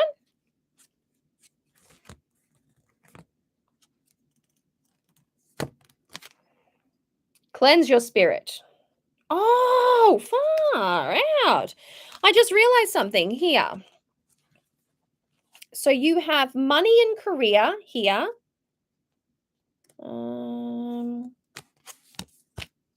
The Sabbaths. That's a section. Sabbath, Sabbath, Sabbath.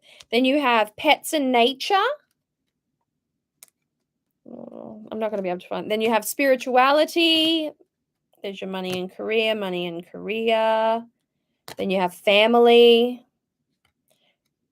followed by self-care, healing, cleanse and purify, protection, love. There's more cleanse and purify, love. Yep, that's it. Good stuff, hey? I mean, it could be fun. I wonder who made it. I mean, I know Wikipedia is a thing, but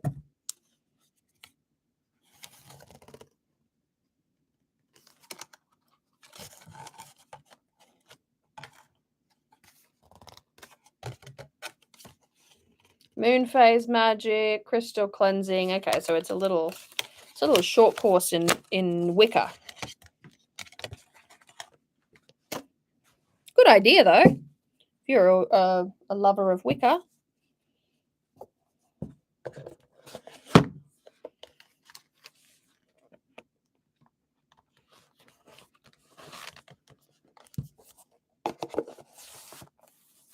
Very cool. Very, very cool. I'm going to say that I am hands down impressed. I love the concept. I love the idea. Oh, this is the second last box, folks.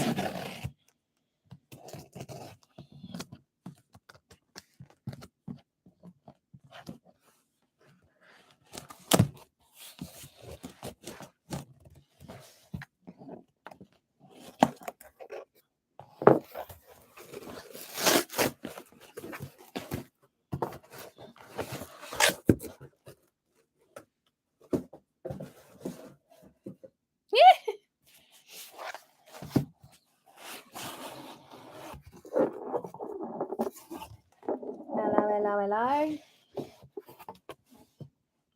Bring my knife closer to me. And we've got this business over here. Put you over there. I'm very close to chocolate cake.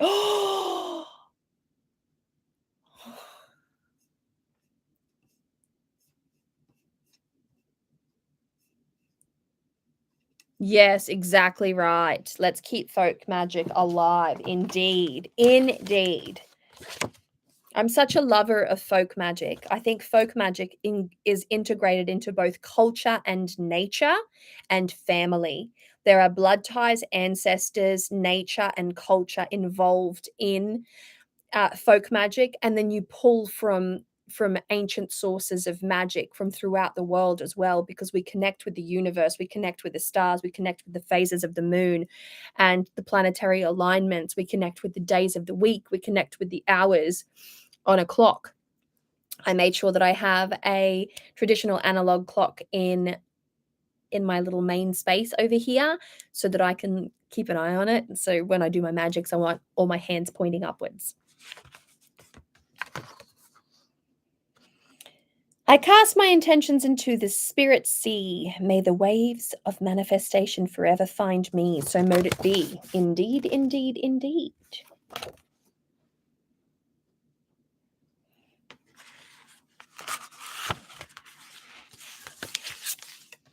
Okay, we have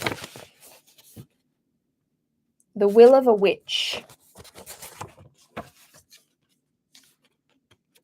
Let your hair down, delight in the gift of play. Okay.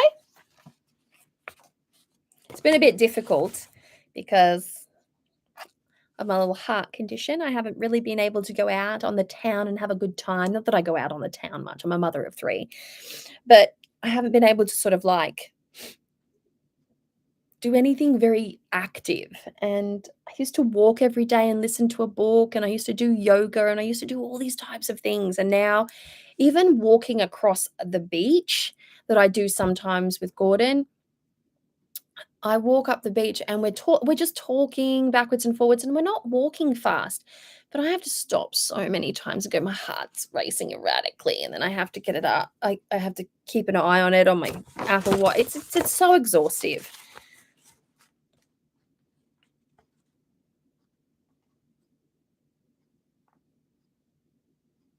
Okay, exclusive white honey onyx candle holder. Well, we'll see. We'll see.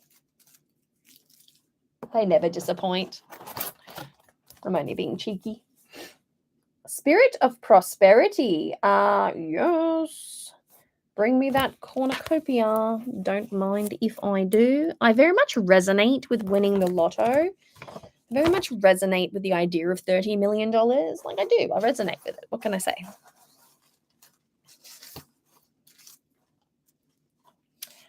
Apricot ally.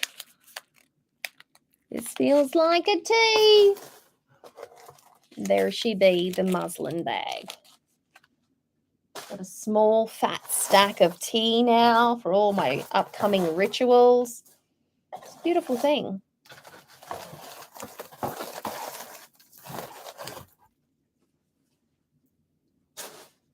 The beautiful thing about the Witch's Moon is that it will give you a ritual to do. They're designed around a ritual, so you can use all the objects in there for a ritual. But if you're a seasoned practitioner, what you do is you see opportunity. I love it for the fact that I'll never do an outlined ritual. There's no part of me that could ever do that. I don't follow spells under any circumstance. I let my ancestors tell me what I need. My spirit guides will pop up and go, well, this is not the time for a fire spell. This is the time for water magic, which I absolutely dislike.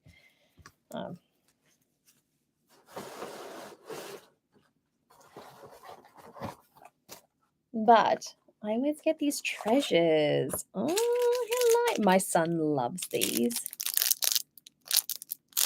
Like a little talisman with an engraved backing. Career success with fire, water, air, and earth by the 4 points of the compass square. Power and success in my career. Complete success fills my sphere, so mote it be. Result. I'm down.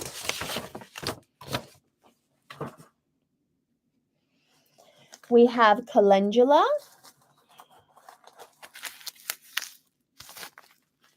Spirit swelling.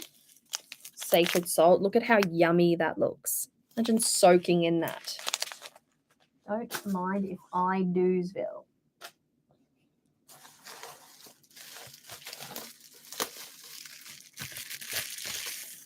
Oh, road opener ritual aura spray. Now we're talking. Bloody hell.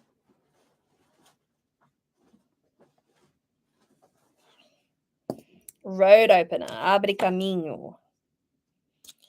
Para os caminhos abertos.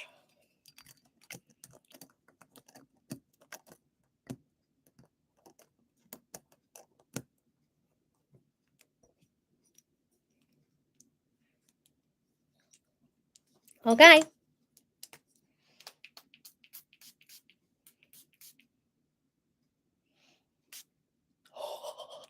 I smell like a fruity tingle lolly. Don't mind if I do. I love road opener. You know what I have just discovered? Oh my gosh. Okay. So I use a lot of the Witch's Moon items in my magic because I have them at my disposal and I'm a big believer of use what you have.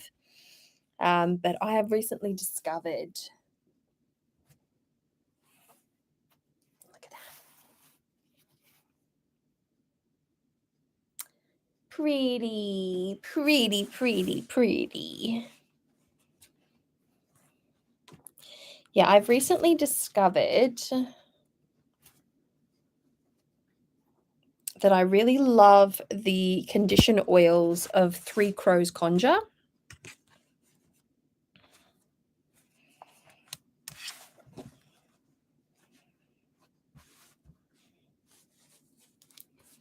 Beautiful. That is beautiful.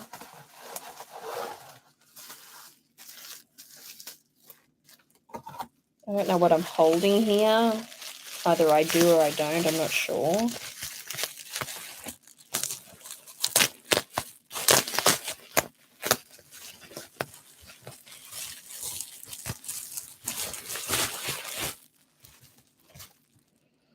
Smells nice. Smells like honey for some reason. And we have a candle holder. That would perfectly fit one of those little round candles.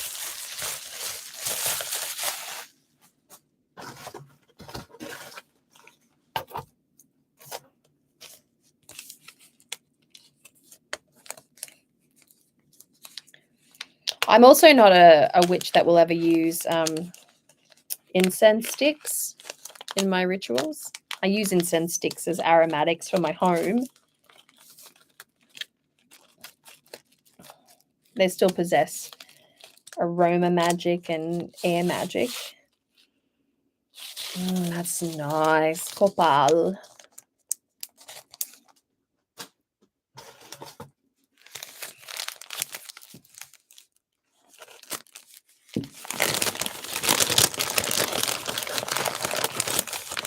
Hello, Governor. Now that is a Crown of Success candle with Crown of Success oil. Make a good road opener as well. ASMR. Just ASMRing myself. The Spirit of the Witch. I've got to say, recently I spent my birthday in Melbourne and went book shopping like crazy, And whilst there, I wanted to hit a couple of witchcraft shops. And I got some good recommendations and I went to some good places, but I'm always so, and I mean this in no offensive way when I say this, I'm always so disappointed when I go into a witchcraft shop. Yes, they're beautiful. Yes, they're charming, but they're not at all practical for me and my folk magic. They are 100% geared towards neo-paganism, and that is their niche. And so I go in there looking for things that I'm desperate to find here in Australia, and they never have what I want. I went to Muses of Mystery. They wouldn't let me take any footage or photographs while I was in there, but they did have kashkarila. I was like, that's great, but that's all I could get. Kashkarila, and they had bee pollen there, and I was like, sweet. So I grabbed a few things, nothing major, because honestly, I go to these places for very specific things. And what I need is a botanica. I need a proper, dare I say it, I need a proper voodoo shop. I need a really old world, like apothecary style, like root magic place, a botanica. I need the powders, and I need the full array of botanicals. I need the bones, I need the cowrie shells, I need the materials, the raw materials, the very natural raw materials. And so I'm perpetually on the lookout.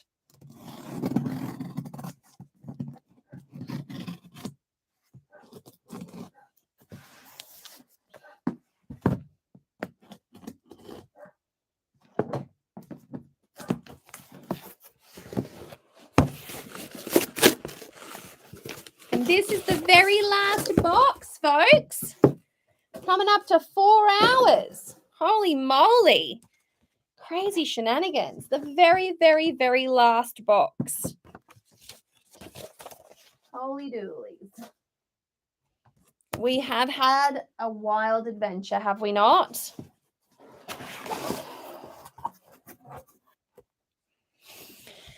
Just take a moment to just honor the fact that we've been sitting here for almost 4 hours together.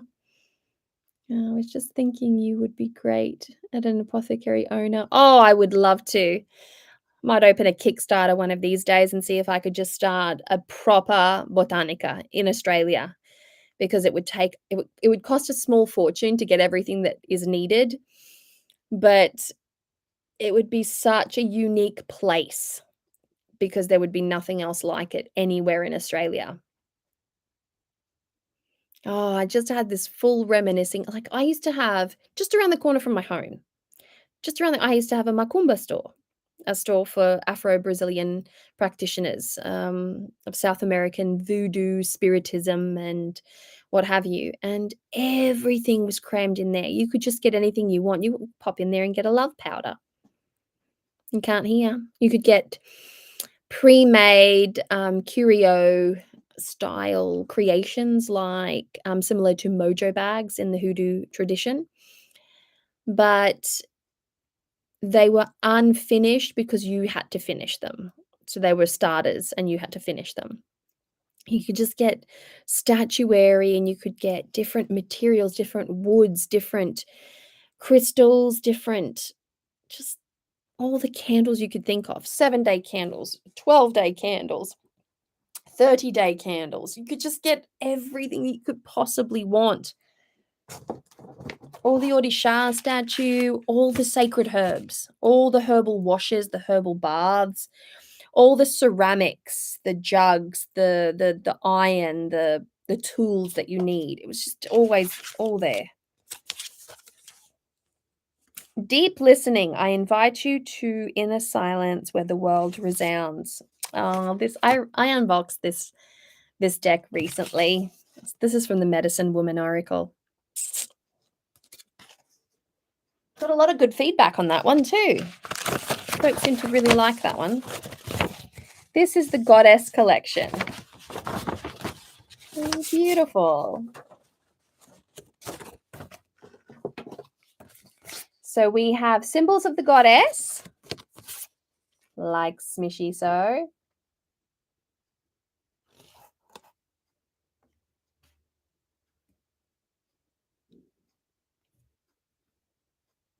There we go. Try and get my fingers out of the way as best I can.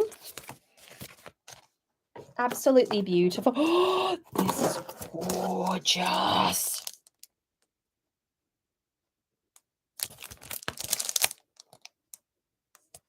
Gorgeous. So light, so beautiful. gave me like a little Frida Kahlo vibe, like divine feminine.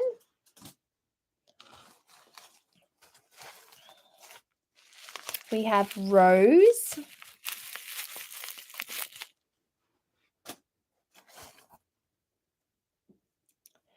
This must be a rose quartz. It's a very light colored rose quartz.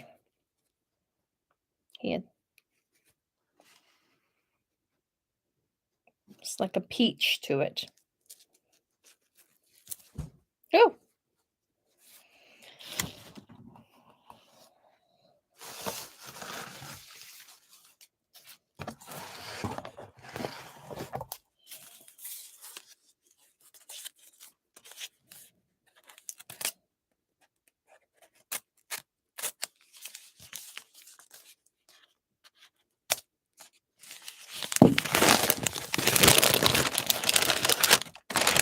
Ooh. And we have a nice herby. I'm going to keep this in its package. We keep all the dry matter together. And hot tip, you can anoint a candle like this one or a smaller one if you like.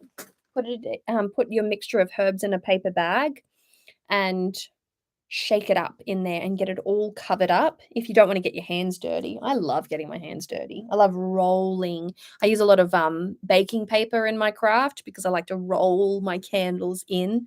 I warm them up and then I roll them and I really press all of the botanicals into the candle itself. It creates a massive fire hazard. I go through a lot of thrift store baking dishes.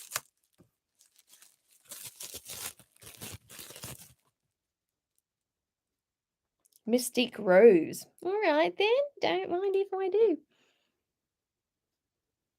Oh my god, that's so yummy. I used to have this little doll when I was a kid. It smelled just like this, and it was a fragrant doll. I remember it. Wow, I just used to sniff it all the time. It was just such a good aroma, and that reminds me so much of that experience.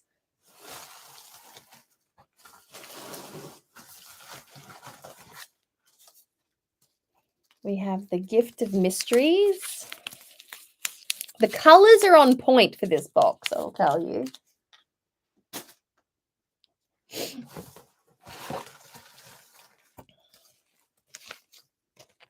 We have rose.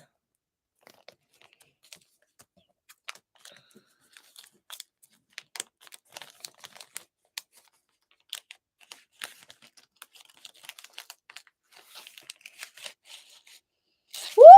Very powdery rose. Very, very powdery rose. My mum would actually love that. And then we have this beautiful, beautiful, beautiful. Look at that. Little moonstone belly button. Just absolutely gorgeous. Look at that. Absolutely gorgeous. So lovely. So, so lovely. Oh, wow. And that's the end of that box. And that is the end of all of the unboxing. Gosh, I've done so much today. Wow. Rough stone, time flies when you're having fun. I know. I can't get a 7-day candle under $30 here. I know exactly what you mean, Sage Rose. It's ridiculous here.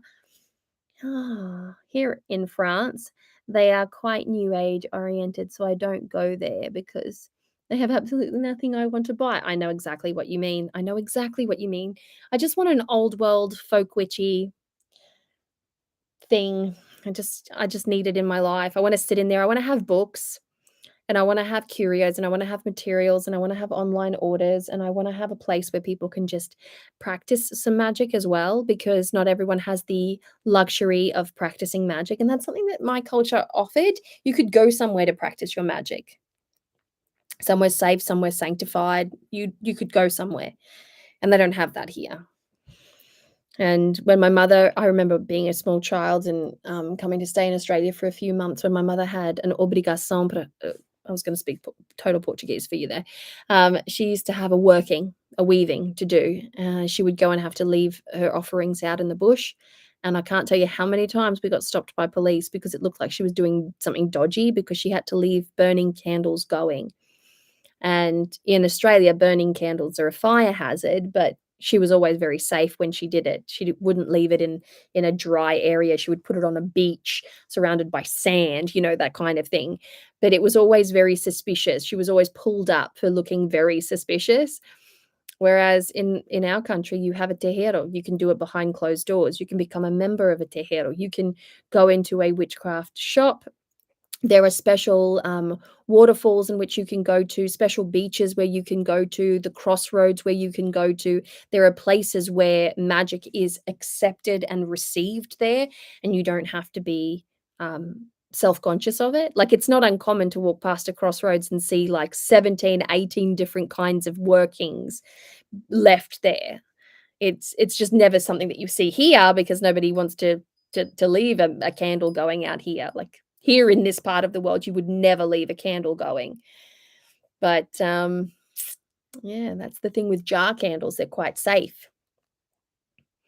But you can't even get a good jar candle here these days. Not unless you're willing to pay a small fortune for it. The state of Australia is getting out of hand. You can't buy hardback books for anything under than $40 and sometimes upwards of $60. You can't get the witchcraft materials that you may want, but you can definitely get the new age witchy, sort of like, I guess, the TikTok ingredients. I don't know. I don't want to throw shade because we're we're lucky to have it any kind of shop here. Like, really, we are. But I'm particularly sensitive because the last witchcraft shop in Hobart, in my area, is now closing. And, yeah, that was the Page and Cup she's selling up, and she's closing, so there's gonna be a huge deficit, and I won't be able to go and browse. I won't be able to look at the tarot decks anymore. I have to go to bookstores and Big W for that. There's no magic there. There's no magic there. In bookstores, yes, but Big W, no. So, with all of that said and done, my beautiful souls, thank you so much for hanging out with me and chilling out and helping me unbox these beautiful Witch's Moon boxes. I mean, there was a lot here. There was a lot here. A lot of goodies. Now I've got to find a space for all of these goodies, but yes, that's what happened here today, folks. We did it. It is amazing. I am so happy. And I look forward to catching up with you guys soon. I've got a video coming out tomorrow and just appearing here, there, and everywhere for you. But of course, as always, if you do want to support my channel, please head on over to Patreon, become a member. Anywhere from $1 to $12, and it's a tiered thing. So the higher you go, the more access you gain. And yeah, come and hang out or check out my website, browse the wares. I've uploaded 2 new digital downloads. I'm pretty excited for that, especially my healing magical primer. And a lot of research and a lot of work went into that one. So there you go. Much love to you guys and many blessings. Look after yourselves, and I will chat to you again soon. Thank you. Oh, Maruta, that's awesome. Thank you for the great relaxing evening. Have a good night. Thank you, Cha. Bye. Take care. Thank you for hanging out here, guys. Really appreciate all the chats, all the feedbacks, all the conversations. You've been beautiful. Thank you so much.